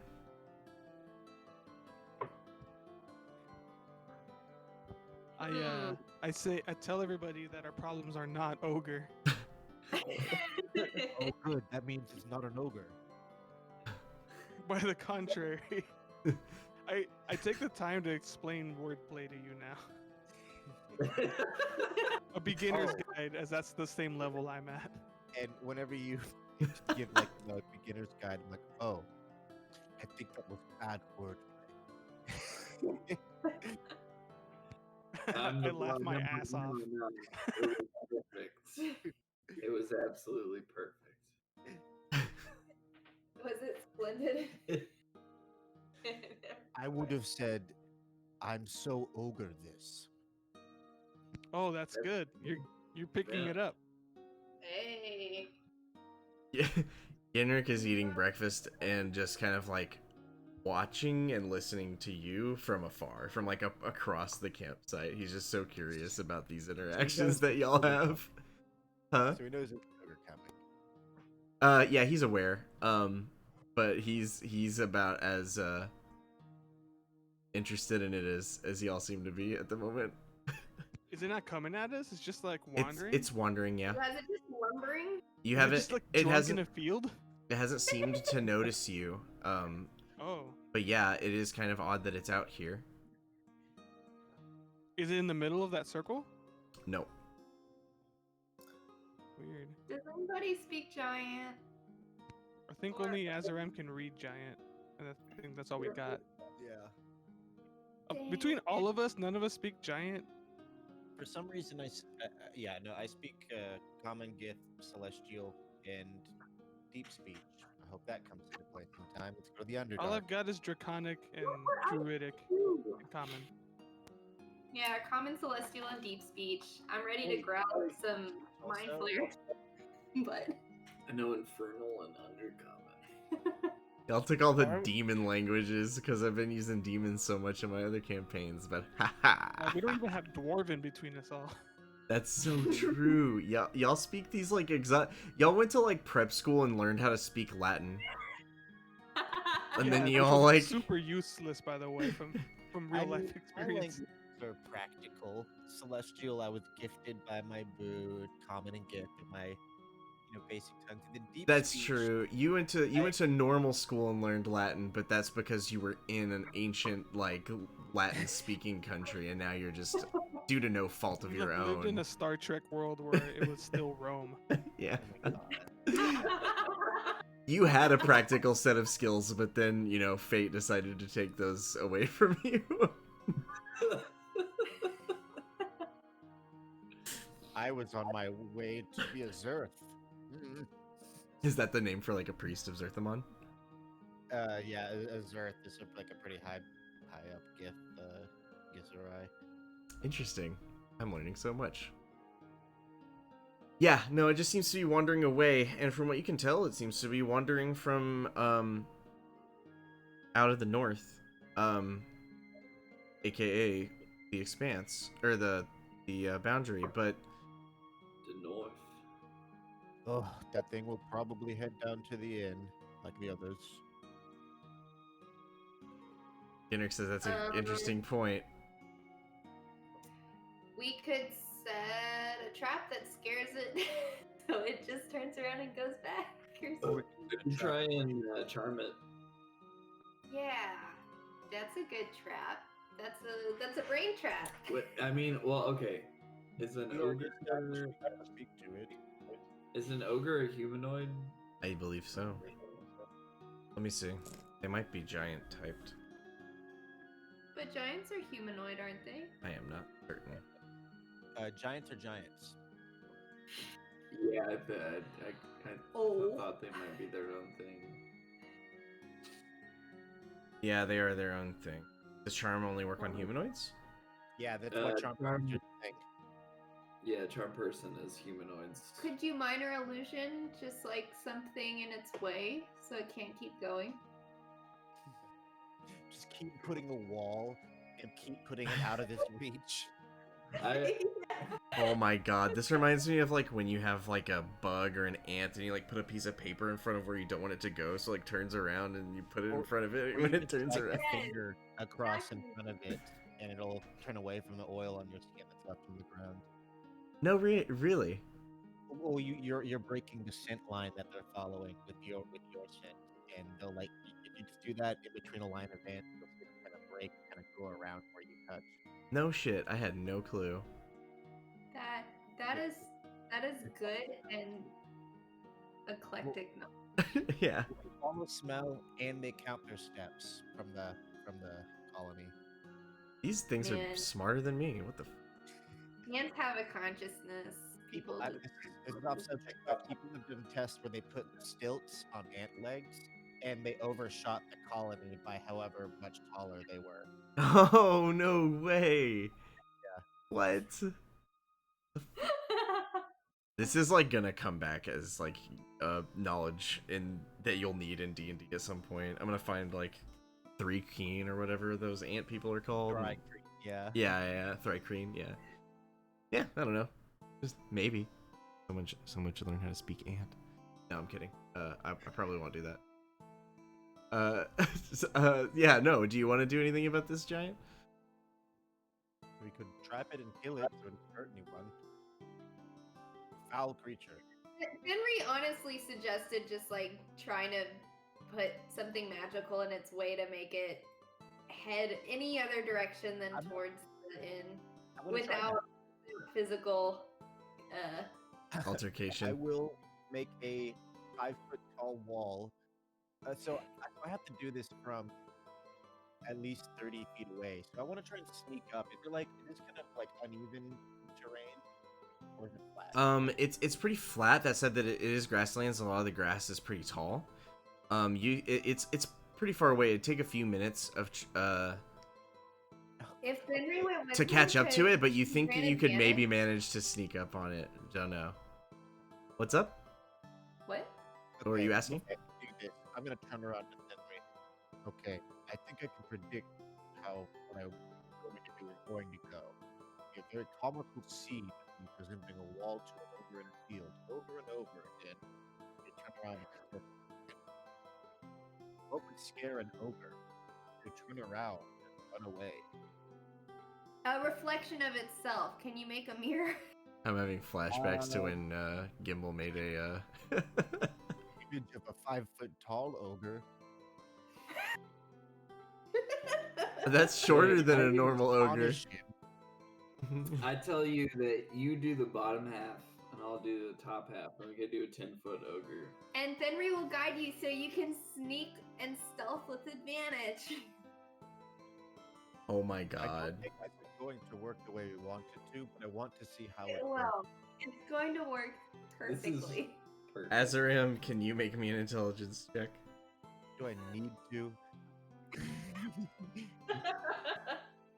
You want a hint, maybe? Yeah. It occurs to you that because the grass is so high, you may not need to make a complete foot to foot. Oh my god, just okay. So I will do a 5-foot torso, and you will, or like half. You'll do the other half. It'll be like a very tall ogre, but if he moves the grass aside, he's not going to see any legs. Yeah. You. It occurs to you that there are ways to make it seem taller than the illusion, because the grass is so tall. But it's up to y'all. Y'all need to decide what you're gonna do to. Plan. I'm gonna sneak with whatever bonus Fenrir confers to me, and Fox will come along too. Awesome. Hell yeah. Are Matt and Gia into helping solve this problem at all? The ogre problem? Yeah. How are we doing it? They're gonna sneak up and try and just like distract it so it doesn't wander toward the inn. Oh, wait. I'm- I could just wild shape into like a bunny and just like have it chase me off. That's so cute. You What could the wild fuck? shape it to one of the boar. Oh wait, are you a level that can do boar? I actually think I can do boar. I'll double check. We'll keep that as a backup. Let's try this first. First, 'cause it Yeah, seems- I mean, if I don't have to use a wild shape. We've talked about it too much for us not to. Yeah. So, Okay, I'll be on standby to turn into an animal of everyone's I know choosing. we're cooking. so like, Henry, what bonuses are you giving to us? You Yes. said you were going to do something, I was right? granting stealth advantage because, Stealth? yeah, because I am proficient and sneaky. And how are you conferring that? You're proficient in sneaky. Yeah. so I just like I whisper to y'all as we head in that direction how to quietly like sidestep through tall grass to where your heads aren't a bobbing and your feet aren't crackling, and so you can go quietly. The old tippy toe. Yeah. I'm also proficient. I'm also fluent and sneaky. Go ahead and get me sneak checks if you're sneaking up on him. Do we get any sort of bonus from her suggestions? You can roll it at advantage because of the suggestions and the natural. You can use the grass, the tall grass, to your advantage as well.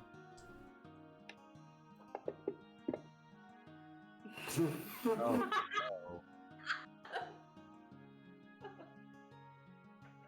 no. What the? Wait, Julia, are you coming? And I'm Yeah, like, Julia's small, coming but in. I have a decent amount of stealth. Wait. Like, How are you supposed to do advantage? My bad. There's a You click- button below. You click. Oh, I see. Also, I rolled the same thing twice. So I saw I that. guess it's an 18. Same. 18s are good. Fox somehow, despite being a fox that would hide in tall grass, normally, do worse than Matt, who is in chainmail. I feel like you just put tried on clown shoes or something. You're like. I try to like just piggyback off of Matt, but I fall off. Wait, I was gonna say Matt shouldn't get advantage because your armor gives you disadvantage to sneaking checks, but you Well, also it rolled dropped two the- 17s. So what's going on with the dice here? This is crazy. As you all sneak up, everyone except for Fox basically successfully sneaks up. You all sort of find yourself. We'll go ahead and put this.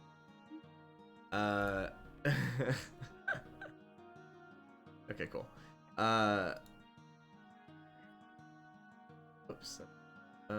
This is not though. Not the appropriate map to describe the thing that I have been saying it's like. Grass is not very tall. Ah, fuck it. I'll just describe it different.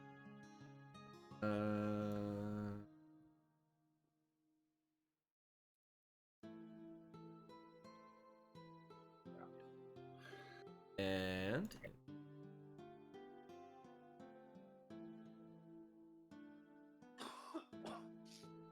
oh, there.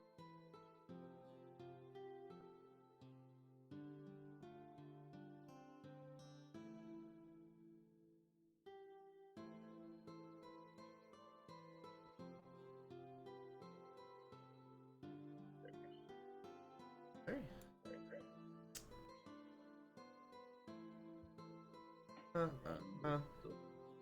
Do I need to roll? Oh yeah. Whoopsie.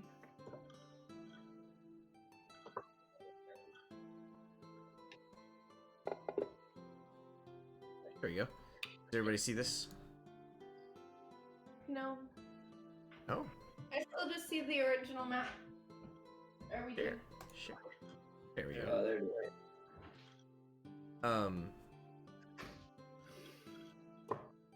See this? You're standing on top of the rock out of the grass. Like, I am the epitome of stealth. This Like, you're out of Imagine sight. dressing as a clown to do your minor illusion, and you have like squeaky boots on or something. I didn't take all the bells off my like outfit. Oh my god, that ogre is huge. Maybe it'll roll a low enough perception that it won't notice you. Oh, you trickster.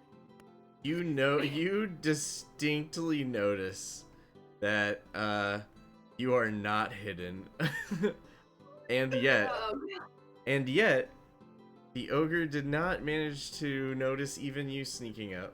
The tall grass kind of gives way to a kind of clearing where you see a bit of old road that the ogre seems to be kind of aimlessly following. It does head south, and kind of cast your glance to notice that it will eventually find its way back to the inn if it continues following this path. There are kind of height obstructions that you can sort of hide behind. or used to obscure your ogre stuff in the ways that we were describing, but the grass itself is shorter now. Yes. So I'm gonna sneak up behind this fox, and I'm gonna try and like tug him down off the rock, pull on his cloak. Yeah, I will. The lower half. Again. Sorry, what was that again? Henry's gonna ready her crossbow in case of emergency. Okay. Is your crossbow just better than your longbow? Yeah, I carry a heavy crossbow, so it actually deals more damage than my longbow. Okay. Ronald. Curious about that. I think. I know it does more than the short bow, but it just seemed like you had a preference for the crossbow. So I was... Okay, I'm gonna turn to fox, and I'm gonna say, okay, you do the lower half of the torso, I'll do the upper half and head. Dog. You notice that this ogre, like the last ogre, does seem to have the word ogre branded onto its back. It has some of that similar face, sort of body warping stuff as. Must be a family name. Real ogre. Okay, can we do ogre. that? Yeah, you are. It hasn't noticed you. Y'all are kind of pick a spot that is within range. And kind of describe to me how you want. Literally in front of him. Is that in range? Well, yeah, it's within 30 feet. I think everything's Oh, they changed the arrows. neat. They sure did. Very Okay. cool. So we'll continue to sneak up with our stealth checks in the tall grass, kind of get within range. Y'all see that this kind of overhang here. With your stealth checks, you can literally kind of fall on it, and it wouldn't be able to. Is there even tall grass up here on this overhang? No, but the way y'all were trying to do it, where you can make a 10-foot tall ogre, would be adequate to be realistic. Yeah. If you want so to, we'll do it lower down the slope, like around here, so it make it very tall. But from its angle, it'll only see like the half of it. Okay, I make the half with my minor illusion. Go, fox. Make the other half. You make the other half. Okay. Let's see if it notices. Can we make like an advantage intimidation check, one of us or something? Maybe, I don't know. Or maybe it just has to make an insight. I don't fucking know. Oh my god. I'm making the upper half like angry and pointing back. It catches the corner of its eye and it becomes extremely startled. And it starts like, it's not like angry yelling, it's like very loud because it's a big dumb ogre, but it's saying something. It's like gesturing at the giant, or at the ogre that is just And pointing and emotionlessly pointing and making an angry face. But it is just, it's like body language wise. Someone roll insight. Wait, could somebody wait? Okay, I have an idea. Guys. I have BS's Happy Sleepy Time nightcap. What if somebody casts sleep on him, and I put the nightcap on him, and he has really lovely dreams, and then we. Y'all are. I think it has too much HP for a sleep spell. Yeah, I don't know if sleep will work on it.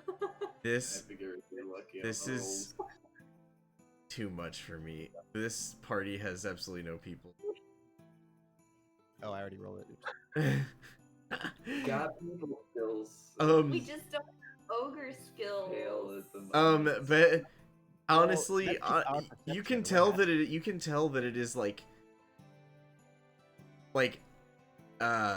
seeking order, seeking direction. It's deferring to the authority of this image that you've made. So it's going back. But it's confused. It doesn't understand why it's supposed to go back. Because and it's trying, it's like gesturing that way, please, like hands together, like don't hurt me faces, like it's going through the whole range of ogre emotion right now. Yeah, I'm just gonna allow this to happen until it either starts walking or coming this way. It does, if no one else does anything, it does start to like somewhat approach cautiously, slowly approach, and it even like takes a knee and continues to like talk to it. Okay, Fox, keep concentrating, but you might need to maneuver yourself into a flanking position. Message him. Yeah, Brain zap him. I cast message. I'm like, Does message happen in a language? Hold on. Yeah, it has to be in a language you understand. That was our first problem, is that we can't communicate with this thing.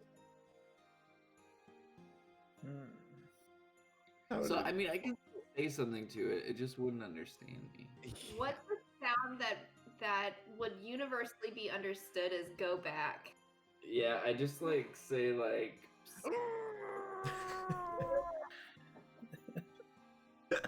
What the? You could make like the beeping sounds of a backing up to beep. Yeah, I definitely know what that is. Oh my god. Do Matt or Gia have any abilities or spells that they want to attempt to use to correct this situation? Or address, correct, nothing's gone wrong yet, just this very dumb ogre.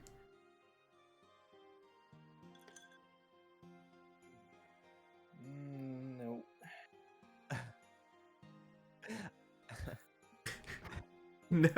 Wait. Nope. Oh. If I like picked up a stone and cast light on it and threw it right, like, oh, how do I draw a line? Fuck. I don't know how to draw. Double Middle, click, like okay. right, yeah. Right. Like, if I dropped it like right here and cast light, would it blind the ogre from seeing us? And no, okay, never mind. It's not bright enough to, unless it's like right in your eyes, it's not gonna be bright enough to like obscure stuff. I figured it was a blinding light. It's light is a flashlight. Yeah. Yeah. It's like okay. I will say that in 3.5, me and Daryl both rolled lawful neutral paladins. And no, one of us was a cleric and one of us was a paladin, and we fought an ogre, or was it a troll? And one of us cast light like on the bridge of its nose to do this, kind of thing. Because it literally killed all of us anyway because we were just trying to escape. But it Wait, can I do that? Can it doesn't work like that in this edition. But I only meant to say that to say like I understand why you would want to try and use it that way, because that's how I like to use it. Yeah. So, yeah. I want to. Healer. I'm going to cast Unseen Servant. It doesn't require concentration. Mm-hmm. I want to cast it next to the ogre and just have it kind of like. It feels a light nudging, and it like looks around, and like just like. It doesn't stop the nudging. It doesn't understand. It starts doing like saying something kind of frantically in ogre, and it hastily gets to its feet, and it starts moving this way back up the road, occasionally casting a glance over its shoulder in confusion at this It's gonna follow him for the entire range that I have, which is like 100 feet. Whenever it looks away, I change the minor illusion part to just be the ogre's always doing something different when it looks back. Oh yes, yeah, okay, But- yeah. I will follow suit every time you turn. Like one of those quantum things, you can't conserve it. I was imagining those like oh man, those old games where it's like you could pick your appearance and it'd be like a cutout of a person, and you have like the shirt, and you can press right or left, and it slides the next thing over the basic template, but that with like different poses. Like every time it comes back, you just have this mismatched body language going on. No. Yeah, you can kind of give a semblance of light here. Does minor illusion have a verbal component? April, stop. Fuck.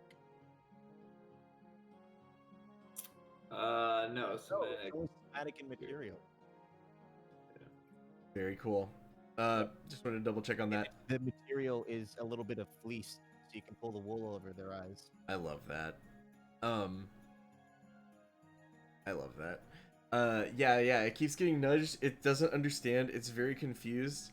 How long is the range on Unseen? 60 feet. Once you get 60 feet away, it'll stop being nudged, but it'll still see our ogre. I want y'all to We know. keep making the illusion 60 feet away from us. Oh yeah, we could keep kind of moving. Oh, I meant the Unseen Servant. How long will it follow? 60 feet? Oh, 60 feet away. Okay, yeah. You push. It keeps looking back, confused, and eventually it turns back and sees that the other ogre just isn't following it, and it just continues up the road, utterly confused. But I swear to God, I gave it so many perception checks. It failed all of them. Like, by so much. It's going back into the beyond or whatever. The bound. It's walking back to the boundary. Oh yeah, we bamboozled him. It kind of. How long do y'all watch it? I'm sorry, I can't believe this worked. I can't believe it worked. Yes. We fucking. Oh man, we just like pranks. Pranks this ogre. I can't think of a reason why it wouldn't have. I tried. Like, wow, we did it. That actually worked. No one expected that. Yeah, you pranked the ogre. It seems to wander aimlessly back up to the boundary. How long do you watch it? The boundary is a good 10-minute walk away from where it is currently. I mean, what else do we have to do? We're just hanging out here, right? Yeah, watching a confused ogre sounds like pretty good entertainment. How about for good measure, since he's far enough away, we can cast just a full, like a top and bottom of an ogre high up in the air, and since he's so far away, he can't see the scale of it really. He's just gonna see this floating over, making sure he's continuing back. Just like Fuck yeah. cross-armed and flying. Like. Make a you like do the like perspective math. You like get the optics calculations right. Like, well, he's this far away, and the apogee is this, and the perspective would need to, if we cast it 60 feet closer, we could adjust the scale of the image to look right at this proportion. You don't have you can try and eyeball it, but No, we just make a 10-foot tall one, 5 foot on one half, 10 foot, 5 foot on the other. Gotcha, I see. You were saying like putting it in the air so that it would line up on the horizon or whatever from his perspective or some it's far shit. enough away that it's not going to be able to tell exactly how tall it is. Oh, right, of course. Yeah. It eventually stops looking backward. It's just kind of wandering. Makes its way back to the boundary. I have. Azaram has crazy idea.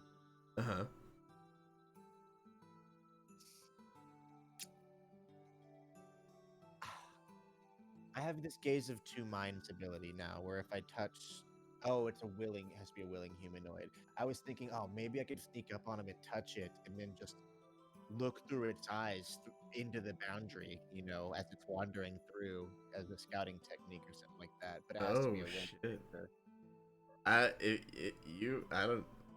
don't know what it takes to get this ogre to be willing to participate, but that is a very clever idea. I would have to disguise myself as the giant ogre. Somebody. I've got a disguise kit. The head of the You would just think you were like an ogre fetus or something. Like you just like, what the fuck?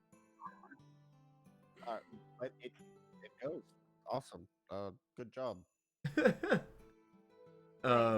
Yeah, no, good job, guys. That was very interesting. Series of role playing. I don't think it would have worked on anything much smarter than a 5 int, but it did. Well, let's go back to our ritual site. Eventually, it Yeah, does like- wander past the boundary into the expanse beyond.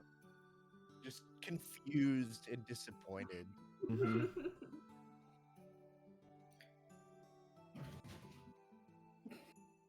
Corey, I have a question. Yes.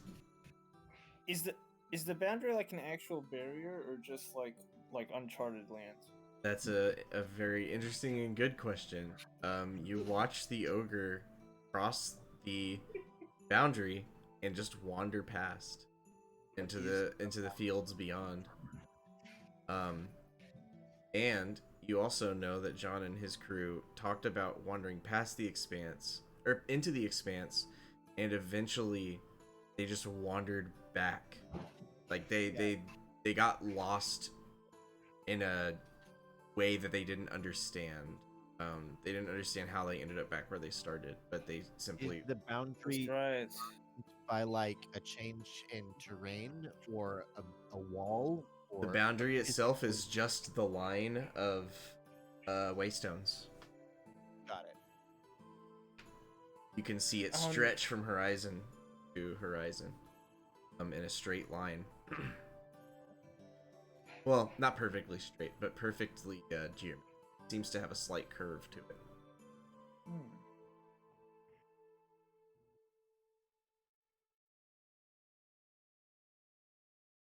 Is Dario still with us? Do they just have their camera off? Dario still with us? I was waiting for Dario to chime in. Felt like that was there that they was grade A I'm comedy. here. I didn't know my camera was off. I must have disconnected. Oh, okay. Okay. But did you that's hear cool. all I that? just want to make sure you weren't frozen or missing out and stuff. No, I was listening. I was just painting my nails, and then my connection dropped, and I didn't know my camera was off. That's good. Your nails look awesome. I can't see Thank you. because my screen is. But And did his too. oh, nice. I feel like Nice. I need to. Everyone's doing their nails. It's fun. Do your nails right now. I'm just kidding. You're Yes. DMing. Like I feel like that was real grim. Yeah, just displayed for everybody, but it's fine. Yeah, no, I was like, you. Are you just gonna bite and bruise your nail? Oh, I have a story about my fingers getting destroyed as a youngin. That would be interesting later, but Talk about tabletop. yeah, no, you totally, yeah, you just the ogre goes past the boundary, wanders into the to the uncharted expanses beyond, and you kind of just see it. Eventually, it kind of disappears from sight, but just walks. Interesting. Weird. Should we follow it? I want to be No, I down. mean that was our plan. Mission accomplished. We made it go back. Let's go back to our ritual site and keep doing what we were doing. I'm so curious. Oh, yeah. We got some time. Sure, you Well, do we have. have one day, right? It's what today is the 23rd, so it's tomorrow. Tomorrow. Tomorrow afternoon is when the eclipse takes place. How long did all that happen over? Was it hours? It's still or- it's not even afternoon. It took y'all probably like a total of an hour to do all that. You snuck up on the ogre. It took a while to do that because you gotta move slow and stuff, and the ogre has a pretty decent stride. But yeah, getting back will be easier because you can just walk back. So altogether, their prank back about an hour. I don't like leaving Ginrick alone at the camp for too long. So is this downtime to keep working with tools or kits that we? If you want want to spend your day that way, in? if you want to spend your day that way, sure. if a couple of you wanted to go off and follow the ogre, it might yield some interesting information. Yep. You also might get lost longer than we need you for the ritual. Oh yeah, that's that too. Yeah. As curious as it is, I feel like going that way is just going to piss Gendrick off Oh like yeah. we've never seen before. If y'all got lost for the ritual and you come back and it's just like, We had one simple what? task. We'll just wait for the next Be here. eclipse. We just have to be here. Your moon is still in the Wait sky. for the next It eclipse. has- So often do they happen? Like once every While. Yeah, few we'll years? wish back that guy's dead family in a few years. I'm sure he won't mind. Not his family, it's his friends, okay? Maybe. Actually, I don't know in this universe how often eclipses are. We go Uh, back. Henry gets back to her weaving tools and does not understand needle and thread. Genric asks how you handled the situation because he sees y'all come back like relatively unharmed. He's seen you handle worse, but to be completely unscathed, he's kind of surprised. He's literally like, how'd it go? What happened? I cast the third of the ogre that I created through like this. I don't. Henry don't actually don't goes make me over look at it. like a quick review while she stabs herself with her needles by accident. He loses his shit. Like, it's the funniest thing he's ever heard. He's like, I can't. I do not know which of the tenets applies can be applied to this situation. He says, Azram, buddy, I don't know that Zerthamon ever had to deal with that kind of situation, so Maybe it's time for he might be Azram to treading new experience territory. it as he lives on this plane of existence. Sorry, what was that? Oh, maybe you should. I tell Azram maybe it's time he creates his own set of tenets now that he lives in a separate universe and plane from. Adapt the I teachings will to the take- material I will plane. take no offense of your ignorance, but you speak blasphemy. Oh no! Hot damn. Brett buttons pressed. She feels so bad. Like she didn't mean to at all. Like Oh, actually, that's the worst thing.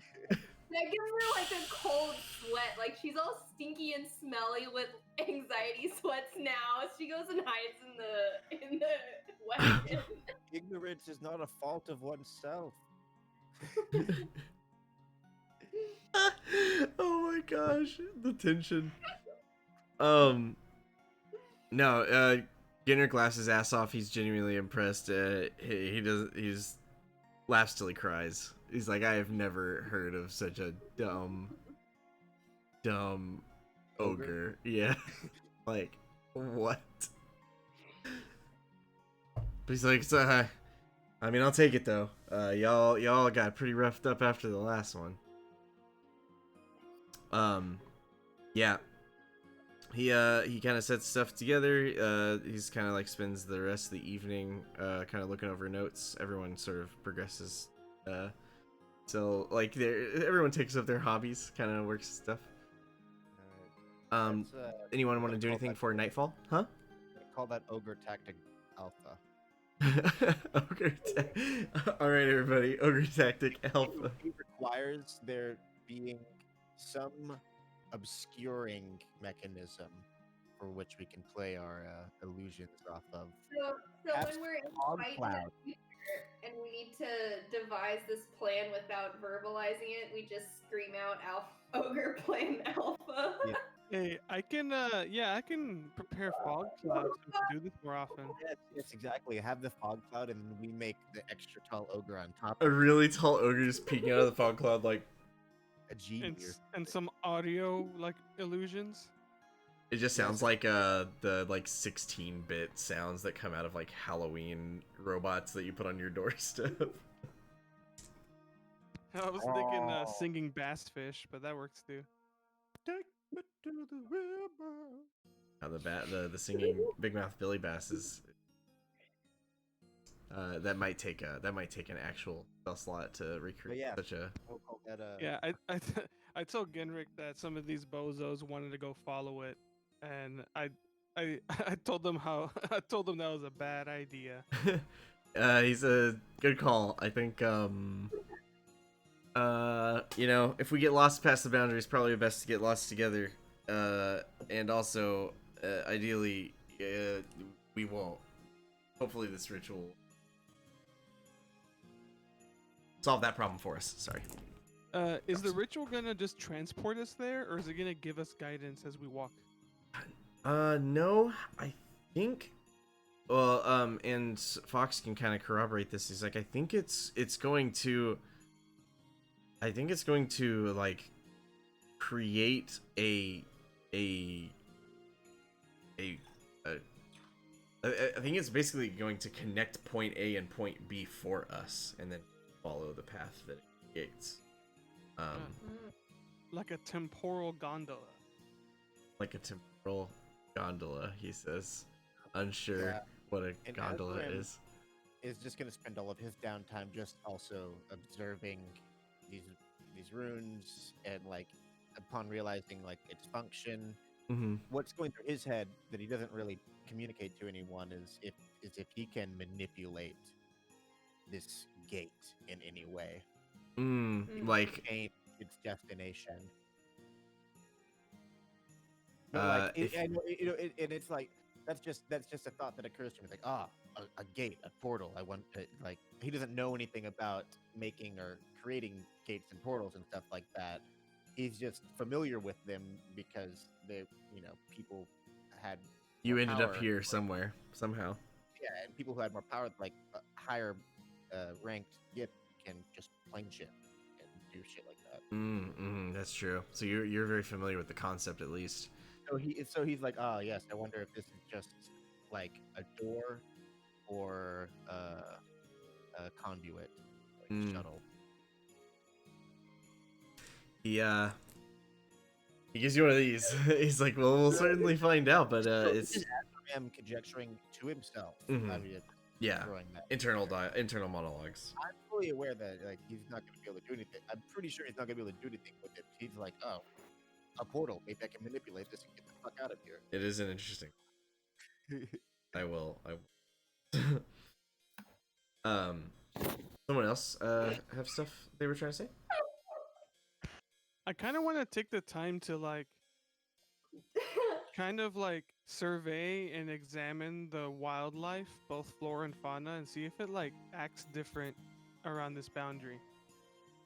Like, if this is supposed to take us to somewhere never seen before, or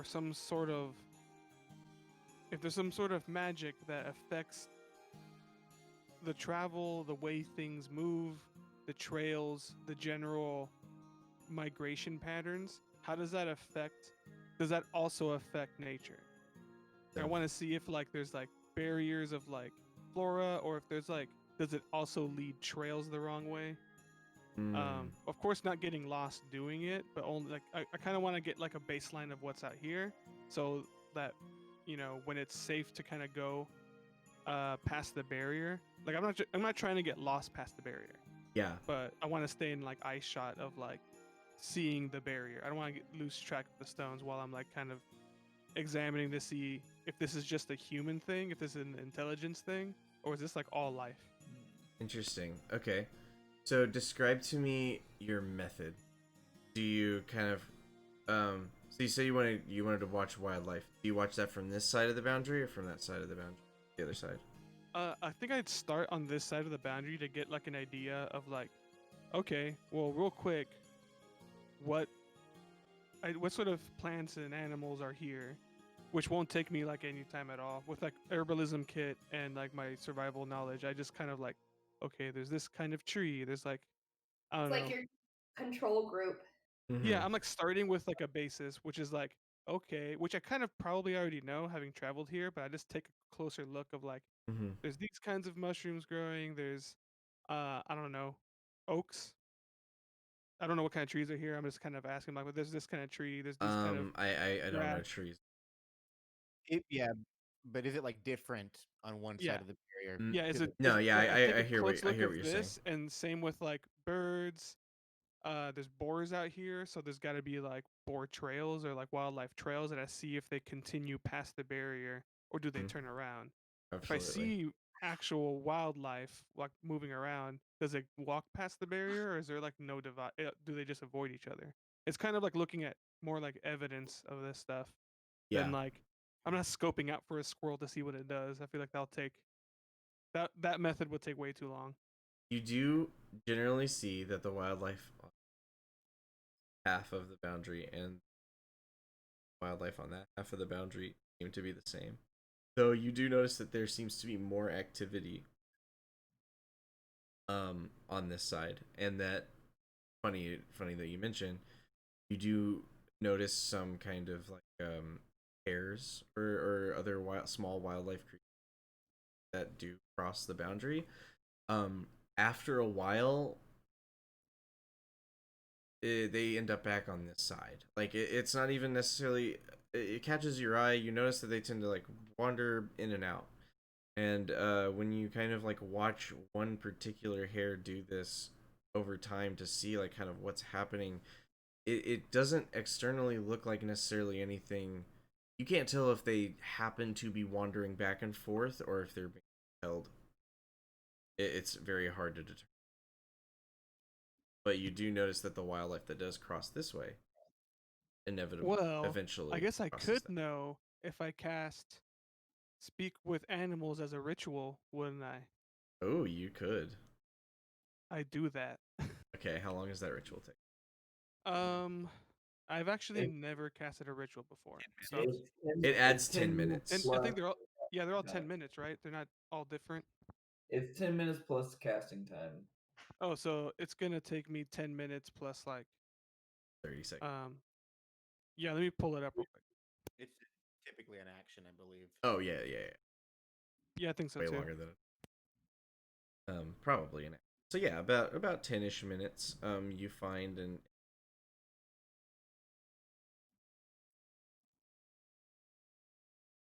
speak with animals. Is that what it's called?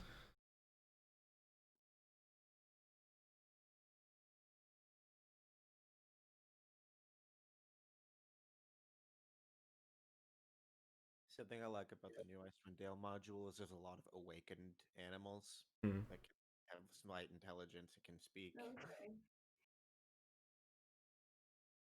I'm honestly tired of that Okay. Yeah. I have read this. Um. So you kind of go up to one of the bears and you kind of talk to it. You cast speak with animals. Go for it. When you address it, it seems very surprised, especially because you're like a reptilian that's already sort of like in scared rabbit brain mode. It realizes that it can understand its behavior, kind of like and it sort of like open, like it kind of just like sits in shadow as you address it. I ask, why do you keep coming back and forth? Uh, um, so it says it may be the answers may be limited by it does like it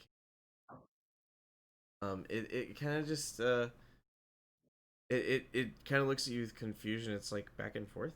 This is home. Uh, Which way did back it point? it points this to y'all side of the boundary. Oh, okay. But it asks you how do you mean back and forth. I say I say, well, it's like really dumb. I guess Not super I'll dumb, rephrase but the question. you don't seem it doesn't seem to know what the distinction is that Got you're you. referring to. Yeah. I ask, you've passed this before, and I point to the stones, And the barrier or whatever. it looks at it for a minute and it thinks on it and it's like I guess I have, yeah. I don't know. I was just you seem to have actually sort of stumped it in a way. Like now it's reflecting on it. It's like I was wandering to look for food and then I And wandered back. self-awareness. Yeah. You're like granting it. Shit. No. I hope I don't fuck this thing up. No, it's fine. No, I you just make it aware of a pattern it hadn't noticed. Like it was kind of like going about its stuff, but it realizes, no, you're right. I did wander through here and now I wandered What am I back, but doing I with don't my life? remember doing it. It just happened. I ask it what's point and say what's that way, pointing Uh towards the unknown. it looks and it says that it's scary. Are there monsters there? Uh it says there's danger there, but it has a hard time describing it to you. It kind of just it keeps referring to what you recognize as the sensation you all felt looking into the expanse at the campfire. Whatever it is, even this rabbit is sort of aware of that overawing kind of feel past the stones. But the rabbit perceives it as danger. Yeah, it doesn't have a huge vocabulary for that kind of emotion. Yeah, it's just scary. Yeah, it just knows that it Um, looks into a field and gets like weird vibes, so it's like it's willing have you? to venture a little bit in there, but it apparently doesn't notice that it's getting kind of like redirected back outward. Um, are there things that come from here you've never that? Are there things that come from here that you don't usually see, or has anything come out of here? I guess Uh, in the past day is all I can really ask. yeah, I mean it says that there have been very large people that have been coming through recently, but usually it's just scary. I ask it if it would like a carrot. Yes. Yeah. I feed it a I carrot and was like looking for a carrot. I give it a carrot for complying and give it a little pat Oh my on the god. head. It Compliance carrot. it just it's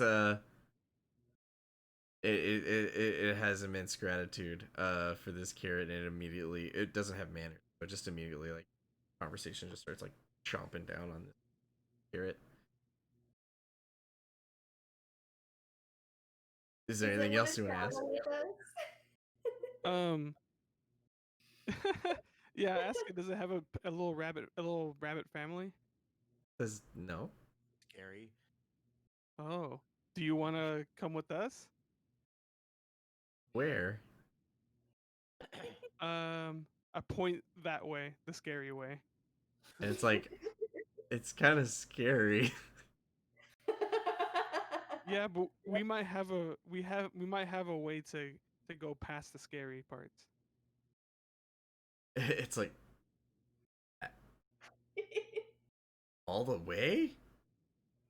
There's so Has much. anyone ever gone all the way that way? Has anyone been far? I don't think so. I haven't been alive for 2 weeks. Yeah, I'm just a little rabbit. I don't know.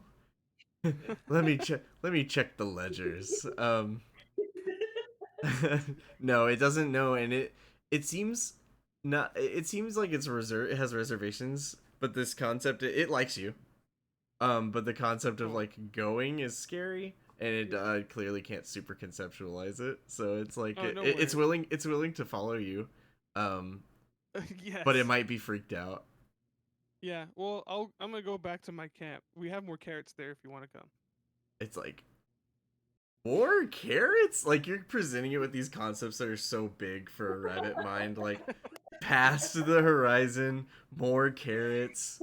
Like it doesn't. It's just trying to hang on, but it thinks you're super neat. I'm Family. so worried for this bunny when the spell wears off and it doesn't have this voice anymore. Well, no, it's Yeah. him. Like the rabbit will still be itself. Yeah, it's still the same rabbit. It just can't talk anymore. Yeah. And I can always cast this ritual again and like No, talk to like it again. you can cast the spell Awaken, and that like gives an animal intelligence, and then it'll be like, I don't want to be dumb anymore. Please don't take this away from me.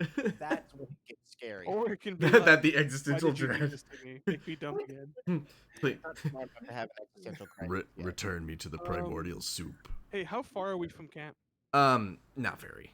In Like- fact, I assumed you did this like right outside of camp, almost even. You're probably a good like 50 or so feet out, enough that wildlife wouldn't instinctually run away just from the fact that there are things. Cool. You know. If that's the case, I come back and I I definitely want to talk to the horses just to see what their voices are like. But we don't have to roleplay that. When you Just talk say, to "Hey, when you what's talk up?" to when you talk to BS, a very familiar voice rings back at you. No. No, no, it sounds like fucking Bandit Steve. It sounds like Bandit Steve. It like talks like Bandit Steve. Uh-huh. Same No. affectations and everything. That makes so much sense. Is it an asshole like Bandit Steve? A little. Oh my god. Not as much of one. Not as much of an asshole, but it's a little bit rude. I just want to point out from the outside looking in, I'm just like making horse noises with this fucking horse, and I like scoff and I turn to Thenry and I'm like, this horse is a fucking asshole. And like I'll walk away like upset. I don't care what actually got said, but I'm just like, sup, BS. And he probably said something fucking snarky back to me. It's like, I hate that you named me Henry, after like, that when he guy. walks away, she goes up and she cups BS's little nose, and she's just like, "You're not an asshole." Yeah, he's like, what, are you gonna kill me like you killed my dad? He has like enormous "you're not my real dad" energy. Like that is what Oh my what God, Bandit I Steve is love bringing it. to the table here. Yeah. He hates his name, by the way. Yeah, he did tell you that he hates his name. Yeah. What is he? Henry want? is scandalized. I do. Scandalized. I will translate and say like, what do you want us to call you then? Anything else? He gave the other two normal names. Wait, did Steve not give you a name? No. Wow, what an asshole! Yes, that's not our problem. You can name yourself horse. I can't Yes. though is the thing. What? I said I couldn't though is the thing. Now's your chance. You know what? You're right. Give me a minute. I'm gonna think about this. Rice. the horse Okay. the horse thinks about it. You can come check back up on him before the spell ends if you want. You're gonna need to. Okay, I will. Countdown timer in the corner. Come check back at the horse in a few hours. Oh my god, you missed the quest window. Let me I'm coming. This horse. Yeah, no worries. I catch up with my rats like Wait, on a. so did the spirit of Steve like possess this pony? No. Like is Julia talking to? No. G is talking Yeah. to thrice bested Bandit Steve. It's more like. But I'm thrice talking- bested Bandit Steve was raised by Bandit Steve. So Similarity. It's like I'm talking to his kid, and his kid is also an asshole because he was raised by him. mhm. Oh It's like man. it's like the old Doyle family. The horse version Oh, of God. Bandit Steve. What have I done? Henry's heart is shattered. I'm so sorry. I thought it'd be funny, not heartbreaking. We'll get Well, a better you can name. raise it I better. think No, I'm both kidding. funny.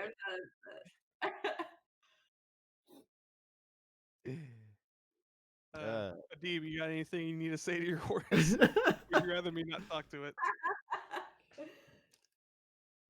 Yeah, what's Petunia or Patricia? What's Patricia up to? I feel like that's a. What's Patricia's temperament kind of like, Adib? Cowardly. Oh, Aww. Patricia is particularly affected by the kind of sensation of the expanse past the boundary. Patricia's been skittish since y'all got here. Oh, does Oh. she need the Good Dreams nightcap? Somehow ask. I don't know. Yeah. That's more of a do you put it on her or not question, I think. Hmm. I think Oh, anyone yeah. would benefit from it. Well, now that I know that my horse is a fucking asshole, I He's not an asshole to you, but he definitely has an attitude. There's a lot of conditioning. He grew up in a broken home. You know, you gotta give him some time to unlearn. Henry, Not my real mom. if Julia can see if BS is okay with not wearing his nightcap tonight, since Patricia seems more affected than him by the expanse. Aw, Patricia really appreciates. That's so cute. Can the Yeah, go well, ahead, go ahead. I asked Gendrick, do you think the beasts of burden will be able to go through the gate? I think so. Yeah, that would. I told Vivaren kind of like what all we would need to get through it. Right? Like he like made his wagon and he's got 2 horses and stuff. And he like, okay, Vivaren says it should work. Okay. But yeah, good question. Yeah. Also, I introduce everybody to the rabbit. I'm Yes. like, Hell hey y'all, yeah. this is oh wait, and I talk in rabbit noises, and I'm like, oh okay, yeah, this is Harriet. She's Oh my! she's cool. Why are you so good at pun animal pet names? Is The hell? this uh, it's rather small, but I suppose adequate sustenance for the evening? I don't think we're gonna eat her. We got plenty Oh. of food. I don't think. Oh, I ask Azarim if we can give Harriet a thatch berry because she's probably never tried one, but she might like it.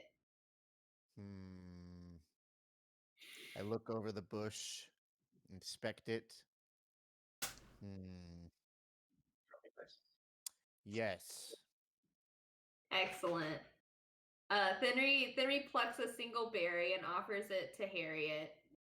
Tells her Aw. it's I feel like cuisine. I feel like this campaign is just like The Sims, but for pets, having pets. It's one of those. It's turning into one Sims of those. pets.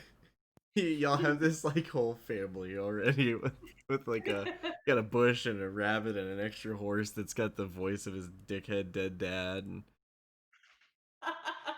just a lot going on. I want to. Azarim is just curious about this ritual. He's like ready to. Oh yeah, totally ready to do it. Yeah. I was just getting through all the animal conversation that y'all wanted to get done with. Before the spell ends, you go back to Thrice Bested Bandit Steve, and do you follow that up at all, or Yeah, I've got like a minute left. I'll say like so. like Last I got call one until minute. next time I cast a spell. I think he seems like he's got this kind of overconfident energy. I think I know I think I want my name to be the Quickness. He looks like really. I roll my eyes. And I'm like, he seems "Alright, like that's a really. good name." He seems like really smug. Oh my god. He's real proud of that name. Yeah, you're Do like. you say that to Thenry as well? Like, do you translate that for the group? He wants to be called the Quickness. No.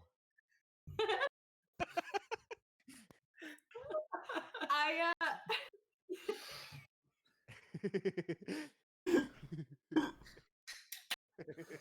Can you imagine? I like can this you one. can you imagine getting this magical opportunity to communicate like your own name? Like, all right, what'd you come up with?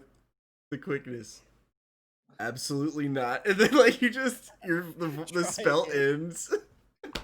I pretend that the spell ended while Oh my god. so I don't Try have to again hear him next anymore. He seems really self-satisfied with the Quickness. Does anybody I would have object? been like, incorrect. Try again next time. Oh, it's like, wait, what? Unless Henry like covers up her laugh because she doesn't want to hurt his feelings because they worked on bonding so much at the end. oh my Um, gosh. She whispers to the group that she's just gonna call him Q, and it's just like Julia, don't talk to him again when you cast that spell. Got it. It's like the whole like, Oh oh, my what's like, God. let's take that mask off, and then you like see the horse for what it is. It's like, let's just keep this back on. just Oh, you take off the horse mask, and it's like one of those horse masks underneath. Yeah. oh my gosh. Let's just keep this on for now. The the quickness gets the vague sense that you've accepted his new name, and the spell ends. And then you can all talk freely without having to worry about whether or not the quickness understands that you're gonna betray his final wish in English. Next time I'll talk to the draft horses instead. Oh, Make oh. fun of him because they understand him. They like he keeps making us call him quickness. And we keep laughing every time he tells us. Can't wait to update with them. He has such a confident like self-image that he needs some really fancy like horse garb. And she hopes post teleportation there's some really cool horse ornamentry that she can attach to his saddle and stuff. Kill me every. Night falls. You're cooking dinner. You're eating dinner. Henrik seems kind of on edge because he's like, "All right, zit, happening. Gonna do it." He's like clearly hyping himself up, very, very nervous.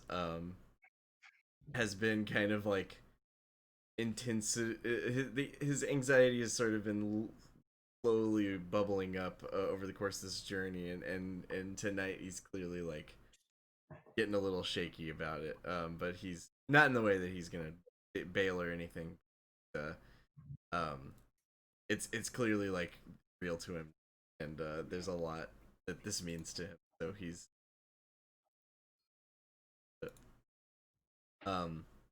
but other than that, unless anyone has anything to do, y'all eat dinner and go to sleep, and the next you wake up to find um hastily sort of like packing everything up and making preparation to enact the ritual.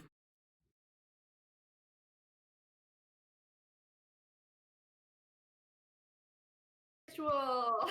Ritual, yay! Ritual time. Yeah, I want to help with drawing the glyph with my stick. Absolutely. Azaram is very excited because everyone else is actually referring to something as a ritual. Yes, a ritual, my favorite. This is how you do things. Yeah. So kind of just describe sort of how you go up to Gendry. Julia goes up to Gendrick and is like, "Hey, circle." And awesome. Okay, so he lays down out the scroll. He pulls out this pouch of alchemical chalks. Gonna have to clear out some of the grass. You see that he's already kind of even started. Most of the grass in this area has been like cleared away, like the tall grass and stuff, so you can see the ground. And he's kind of like roughly cleared away the dimension ground to draw an alchemical circle. Not alchemical. I'll come up and I'll be like, yes, I will assist. Which parts of it determine the destination? He looks at it and he's like, this part, and he like just circles the whole thing. Right. Because I think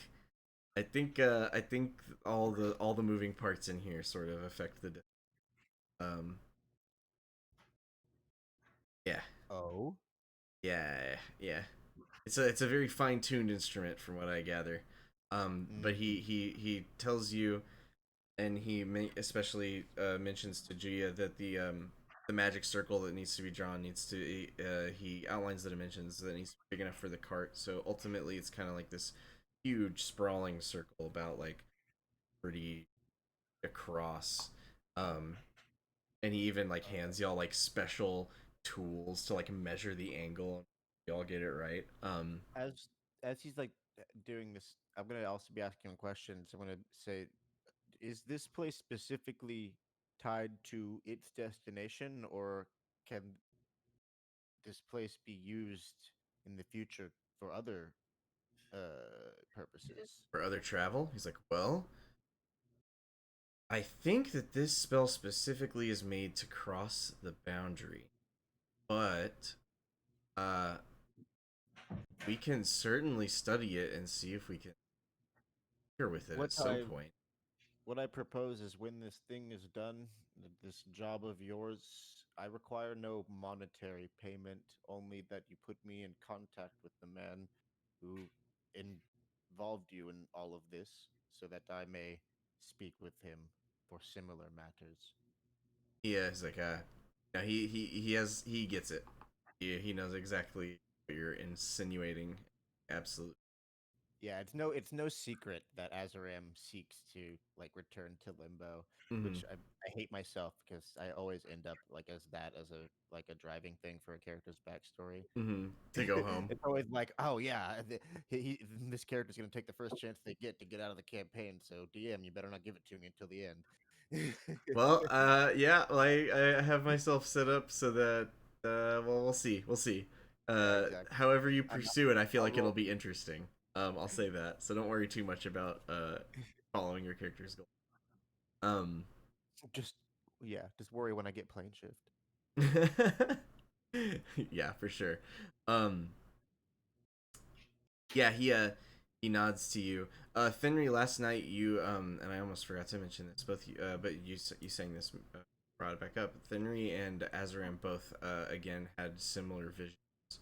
Um, this time, uh, the live the vision itself kind of focusing on the image of the eclipsed sun, um, and just an intensity of light hanging overhead. Like when you wake up, you just get the of having that kind of celestial body hanging over you for what felt like forever in prophecy as it kind of hung um in the sky before the boundary. um and as you all make preparations, uh the circle gets drawn. Julia, can you go ahead and make me a arcana Uh-oh. It can be with like dexterity to represent trying to draw it accurate. Okay.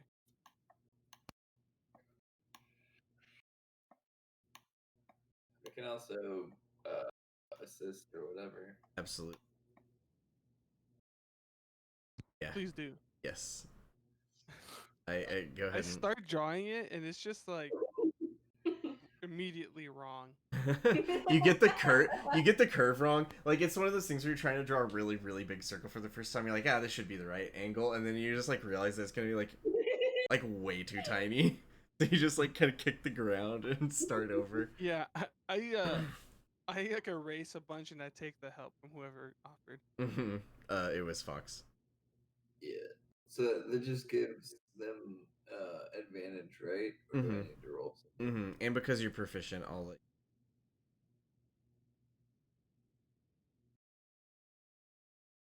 I don't know. You know what you're doing. You've both studied it heavily. This is not a rule. So like, I just don't feel described. Shit, I'm really bad at advantage. Sorry, I rolled a 17, but it wasn't even over here. Just Advantage. yeah, just hit the advantage button and then roll.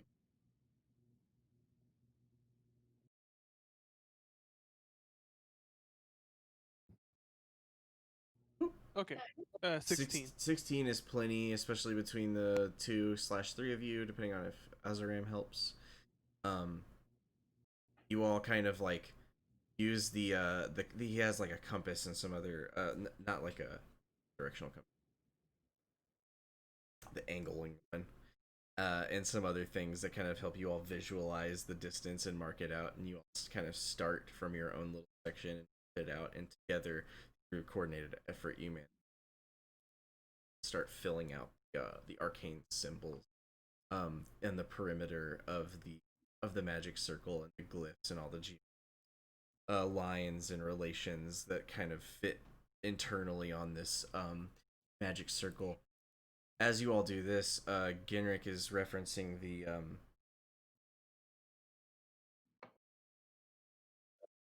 scroll, and he's drawing extensions out from the magic circle that look like two prongs that are pointing to two of the two waystones that y'all picked out yesterday that seem to have the right combination of injunction written across them, and he's kind of extending the magic circle out to Jeff. Is there anything anybody else preparation?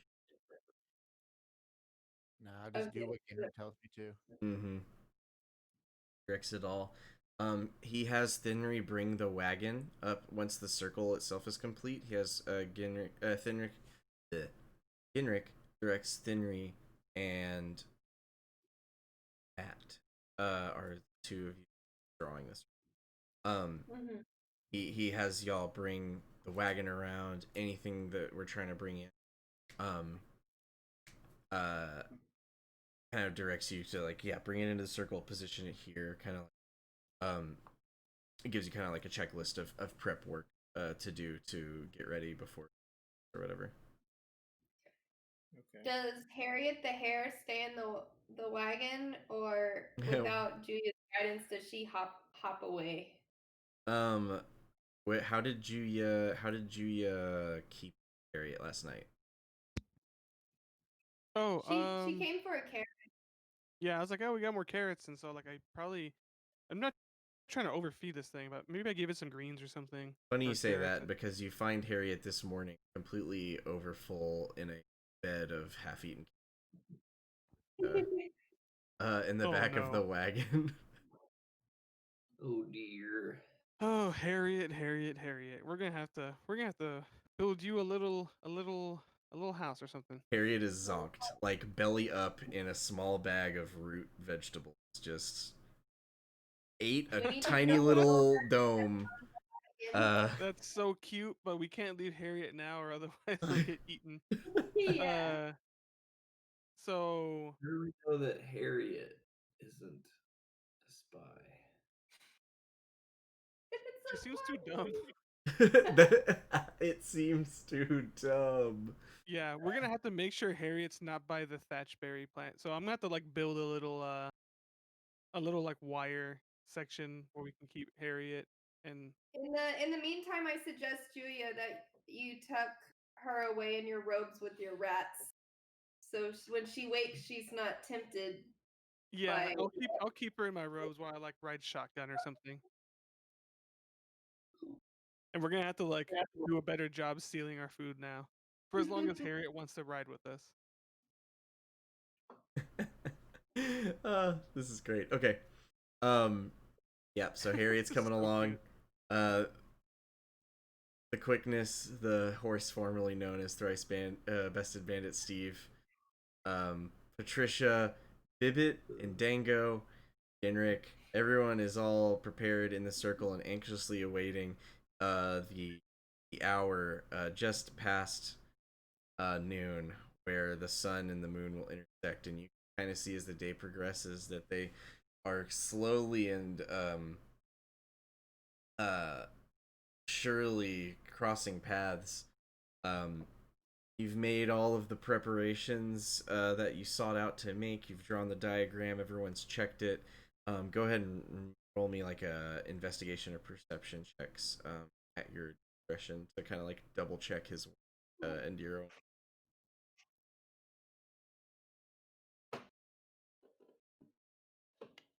Everyone or Everyone who wants to.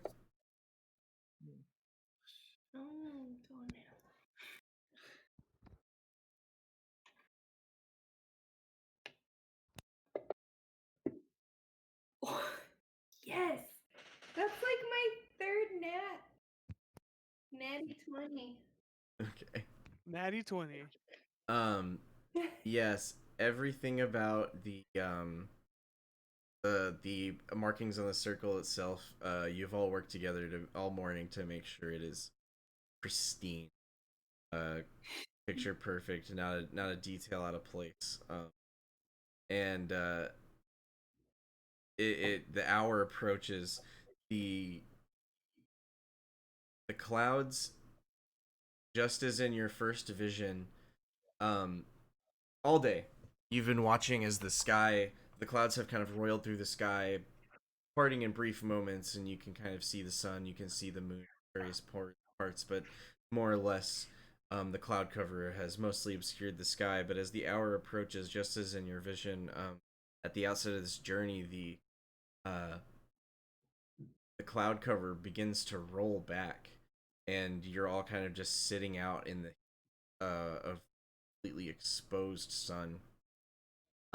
It's nowhere near as oppressive and blind vision, but even so, um, it's like stepping outside of an air conditioned building, and it's oppressively bright. Um, so just as everyone kind of pulls hoods and kind of sits in the back of the wagon and is getting ready, the moon slides in front ever so slowly as the eclipse becomes partial, and and fills out to the point where the sun is just a sliver and then only a glimmer, a ring of light, on the edge of the moon. And suddenly the light and the heat begin to cool, and you don't feel quite so physically drained just from the exposure of the sun, but the sky itself is barren of clouds. The eclipse stands ominously in the Oh, sky, and it's that image you made. and uh and even the the stillness of the moment is almost indescribable, and um the expanse, the feeling of awe coming from the expanse, the weight of like kind of like abyssal sensation suddenly becomes overwhelming, it standing out underneath everything. um and just as the eclipse hits its peak, I keep wanting to say corona, that's the um he pulls out the scroll and he begins reading out an incantation. For several minutes, he completes this flawlessly enunciated ritual casting of you can tell it's a laborious action, testing the limits of his magic as he channels this energy. um but he finishes and nothing much happens, and he starts getting a little nervous. um that said, you can all tell that something occurred, in that you feel just the air is electric around you, and your hair stands on it. Magic is taking, but he can tell, reading the thing, having read something's right. Um, and he looks at the sun. He's like, "We've got a few minutes. We have to figure this out. We have to figure it out." Um, and he lays the map down one more time. And he's like, "Okay, what do we need? Fix here. Do you have ideas?" I'm gonna check to see if there's any like parts where the sigil had been broken Mm-hmm. accidentally. Maybe Mm-hmm. someone stepped on it. I Certainly. do Arcana check to see if he like fucked up the incantation or something. Yeah.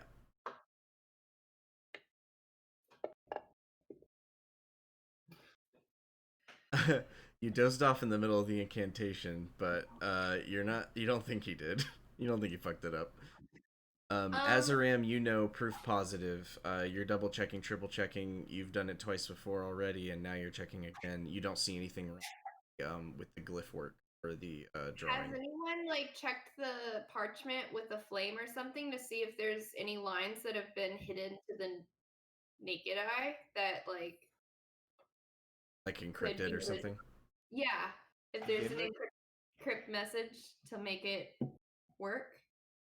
He kind of like fumbles through his Garrett fumbles through his pockets and looks for a lighter, and he strikes a match and holds it up underneath. With practice, you can tell that this when you said that was kind of like a his thieving, his roguing days. You get the sense that this is a practice action for like holding the light up to the back of the looking. I don't see anything. Azaram, you had been looking over at the stones and studying the one that was moved and contemplating if that could have anything to do with it, and that thought strikes you. This moment. Yep. Everyone, come over here. Help push. I help push. Awesome. My mind was about to jump that it was the rabbit because all the calculations for what was planned for, the rabbit wasn't planned for. That's Well, I really have like 3 rats on me. that's So really I feel like smart. there's like 8 animals in this party. I'm gonna. I would go That's help, really but I'm smart. super weak. But I can go help. I think I help. I think I help. So, in moving the stones, you can all feel very distinctly. Like I said, the air is electric around you. You can sense that something is right. It's almost like when you're moving the stones, when you can hear two similar tones, but one is not quite the same as the other, and you can kind of hear that undulation. You feel that. So as you move it around, you can tell you are moving it more and then less, like trying to tune a TV or an antenna to a signal. But you can't quite figure out logic to it. You know that this is it. You know that this is the synchronization needs to happen here. The word that keeps coming up when you likes to explain these things, but you aren't sure what exactly synchronize. You to maybe re-examine the notes or something. You're on the right track, but you additional information. So when pushing the stone, did that do it? It did something, and you can tell that it is the missing component here, but it doesn't. You don't.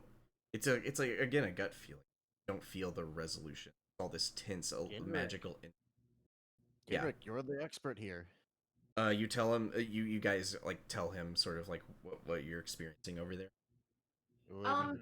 We've done everything we can. Yeah, he comes over, and he points out that well, he comes over and he looks at the stones and he looks at the ones that y'all picked out, and he's like they're the same. He realizes that the way the stones are oriented, the markings, the letters in giant are not in the correct orientation. They're all in the right. All the necessary ones are present, but they aren't arranged how they are written. The rock. Yes, you think so. Start rotating it until something happens. Yeah. Since this is all playing out by Fenrir's first dream, if she closes her eyes, can she see the correct place of this stone? Like how it appears in her dream? Go ahead. Roll me like a wizard. Okay. I go stand by a stone so I can like take direction to turn it because I don't know. Who's is it? Azaram and Matt need to make, I guess, like a strength check to rotate the one that Genrick is kind of like looking at. I mean, anyone can. Anyone can try. Yeah. Matt, no. Honestly, I mean, this is taking 10. But yeah, we're gonna move it. Yeah, it's gonna move it. You're all moving it. You as you rotate it, you get the sense that the base of this stone is much heavier than what it might have appeared at first. But Matt's got 18 with Matt's strength, y'all managed to wobble it around, loosen it in the dirt, and sort of like with great effort rotate this huge I I'm basically this enormous stonework, and it kind of settles into place, not so much in the dirt, but you can kind of feel in that sense that it felt like there was a dissonance. Now it feels resonance or a harmony. Kind of settle it back into the dirt, and Ginrick like lines up the glyphs and looks at them, and he can't read them, but he can see the shapes, and he can see that they're oriented correctly in the ground. Um you made a wisdom check for me, right, Thinry? Or no? I did, and it was a 6, so it would have only been an 8. It hasn't popped up yet. We're lagging super hard in this. You close your eyes and you get a, a glimmer, almost like a waking dream of a vision. You can even tell that it is touched by the divine. They drop out. Are they back? Who dropped out? Daryl. Oh, okay. That was me that was cutting out. We're cool. We're cool. I just didn't want to tell them the thing that there. No, you get this sense, this glimmer of divine revelation from your angelic guardian, and you, for a brief moment, you see uh the waystones being like established, erected, and you see these tiny little glimmering creatures. They're so small and they don't look like they're made of living tissue. They almost metallic, and they're all kind of meticulously erecting and um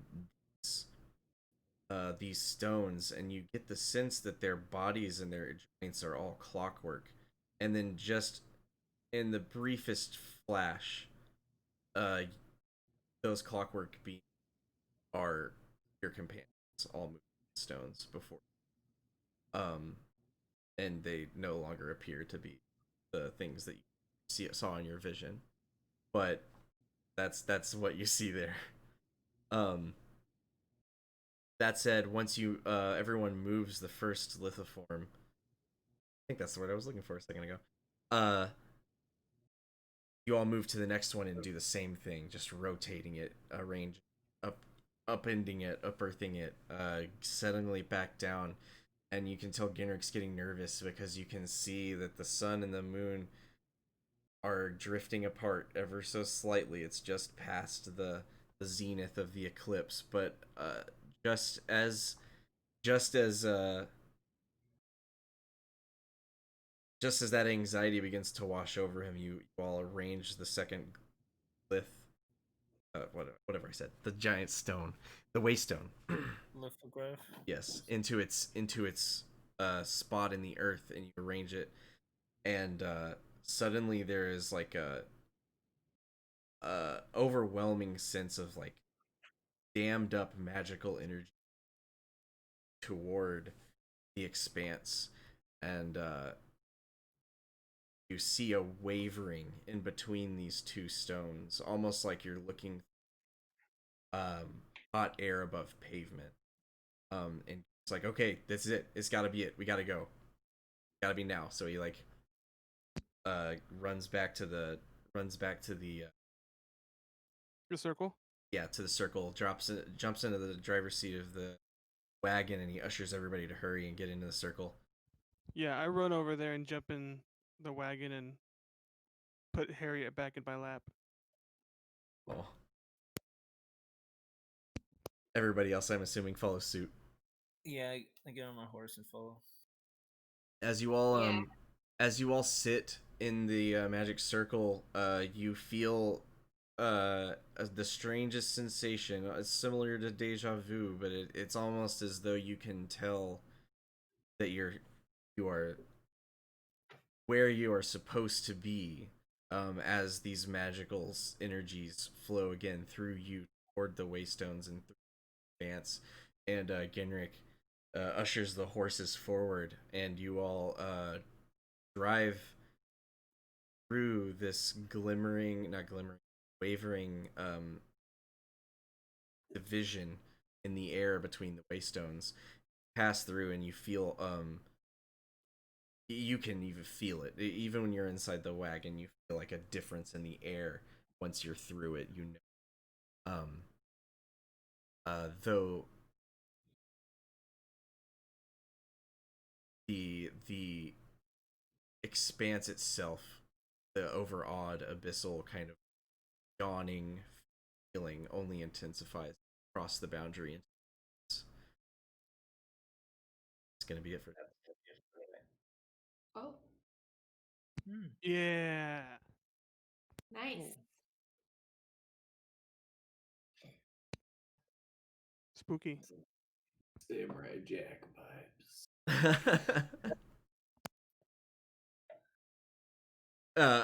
We maybe could have gone on, but yeah, he needs to go earlier tonight, so I figured, why not just leave it at a nice resolution No, yeah, point. for sure, for sure. Finley looks up at the sky as they I was pass. muted. Are the stars the same? It's Are the mid. constellations the same? It's midday. This is a really interesting Oh, question. I need to figure out what an eclipse looks like in the middle. The sky. Can you see the stars during an eclipse? I don't. No, it's usually still like it looks like it's kind It's of like a big overcast. shadow. It's like a Yeah. big shadow during daytime. Yeah.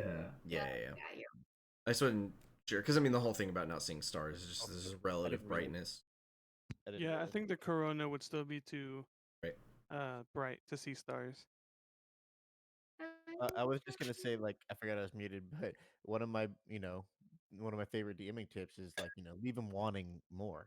Like, Mm-hmm. like take the opportunity to end sessions at good like cliffhangers and stuff like that. Mm-hmm. Yeah.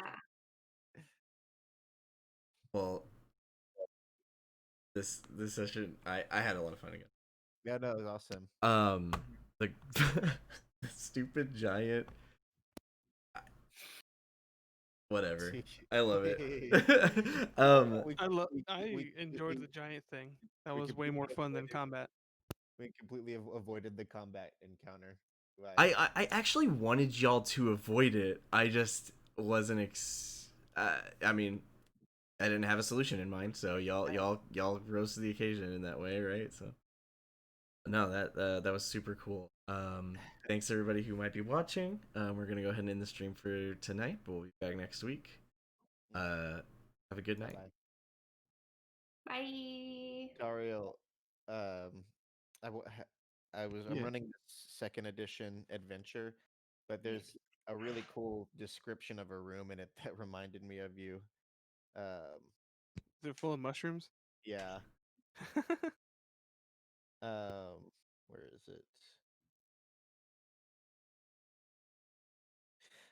Bioluminescent fungi coats the walls and ceiling of this natural cavern, illuminating a fungal garden.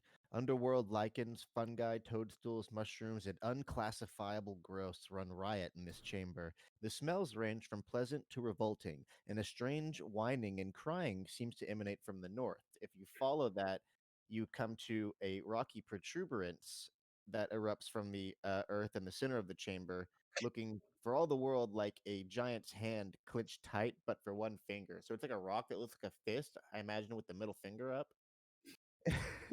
And it Yeah. says, like the adjoining chamber, this room is also lit by softly glowing fungus, though the growth here is more restrained. Growing all around the finger are strange fungal puffballs that shiver and shake.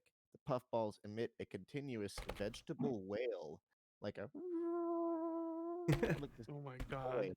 And of course, someone interested, they're going to come up and poke them. And when you do, there's a 50% chance that they begin uh, uh, shrieking, constantly emitting a low wail that has a chance to draw nearby creatures and stuff. Oh, a shrieker. Yeah. Yeah, those are in 5e too, right? Those like mushrooms that scream. Oh, are they? I didn't. I, Uh didn't- huh. I didn't realize. I don't Mm-hmm. know what it was. It might have been out of the abyss or something like that. But Staring there out of is the like abyss. a They mushroom were. that would just scream. Yep, That's they great. scream at you. I used them in the campaign that I was running with you and Kelty and Parker. Yeah, I Uh, remember that now. Yeah, just a I screaming did. mushroom. But yeah, I just loved the description of that room. All the Yeah, different it's so good. that it goes on to say even unclassifiable growths. That's so Lovecraftian. How foolish! Of course, it's classifiable.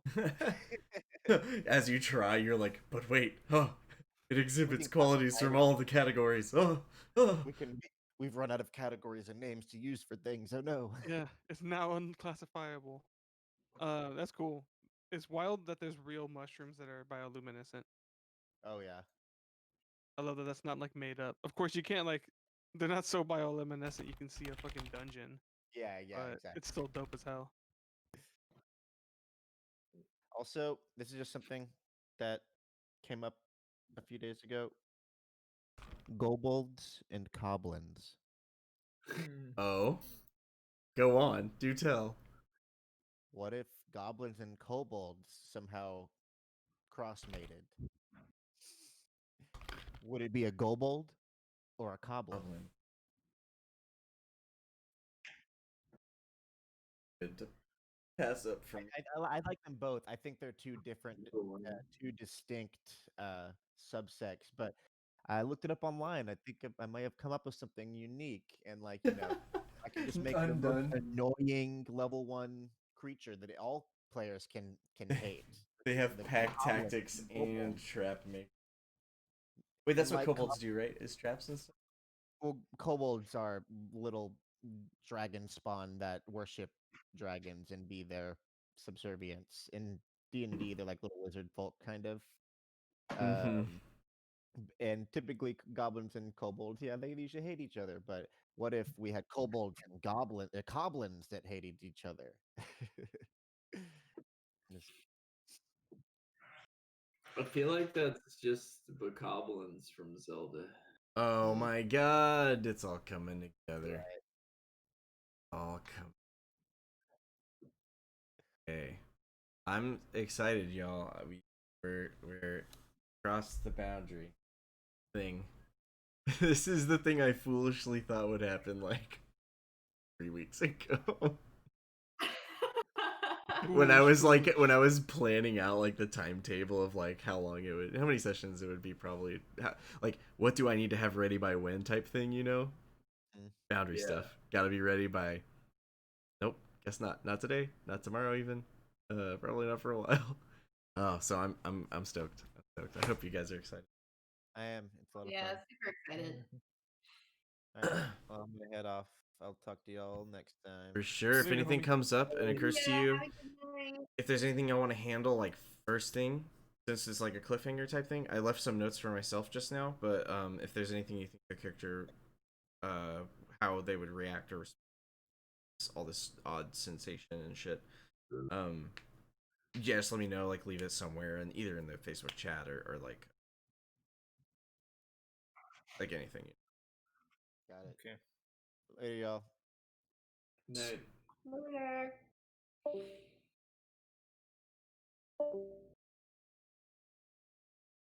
We all hanging?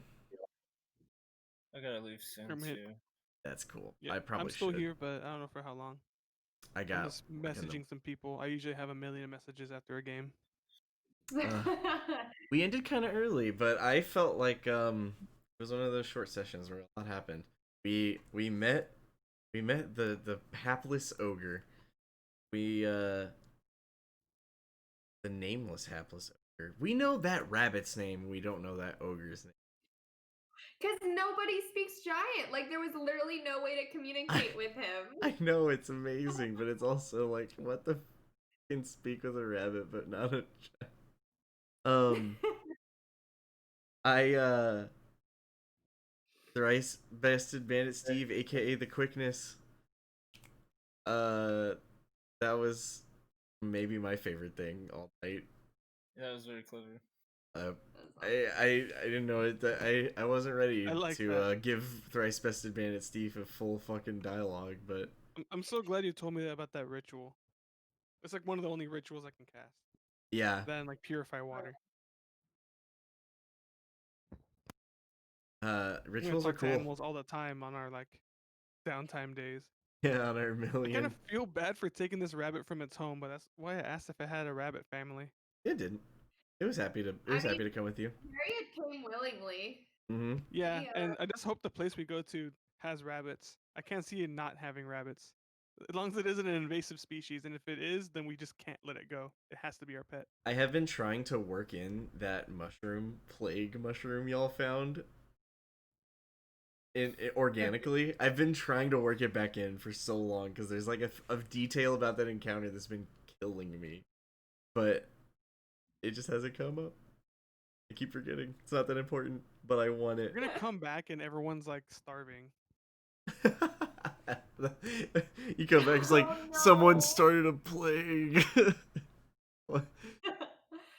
This I'm really erratic. excited to work on the potions kit and become proficient so we can start making Potions? Yeah. yeah, and Yeah. dip potion and shit like that. But I'm determined to learn the weaver's tools first, and I keep absolutely botching the hell out of every check when I work on that. I have that herbalism kit, and I'm like gonna get started on that potion shit soon. But when we're around the dwarves, I took it as the perfect opportunity that I really need to learn right now while these dwarves are here how to brew beer. You got all the Because basics now. It's just practice. Fuck yeah, yeah. like I just wanted to make sure I had the herbalism kit, and I have it now, and I am proficient in that already. But Mhm. I don't know, do I get proficiency in brewer's kit like over time by making this thing? I was thinking, we could kind of like role play the development through downtime. Like it's like y'all like Cool. doing experiments, trial and error, and that type of thing. Yeah, like I've made like this beer is ready, and I don't really need anything else Mm-hmm. to really finish it. It's just that I need to just like keep a track of it. Thatch wine, you could make it a task to like tweak the thatch wine that she's been like novicely creating to make it like taste the way it tasted in Oh, you have Azarine. thatch wine going? Yeah, Yeah, yeah. I didn't Y'all know y'all that. got enough thatch berries to 3 make like orders a. a day or something, and I've just been squirreling them away and stuffing them in a bottle to ferment. Hell yeah, I will definitely help with that. Hell We can yeah. make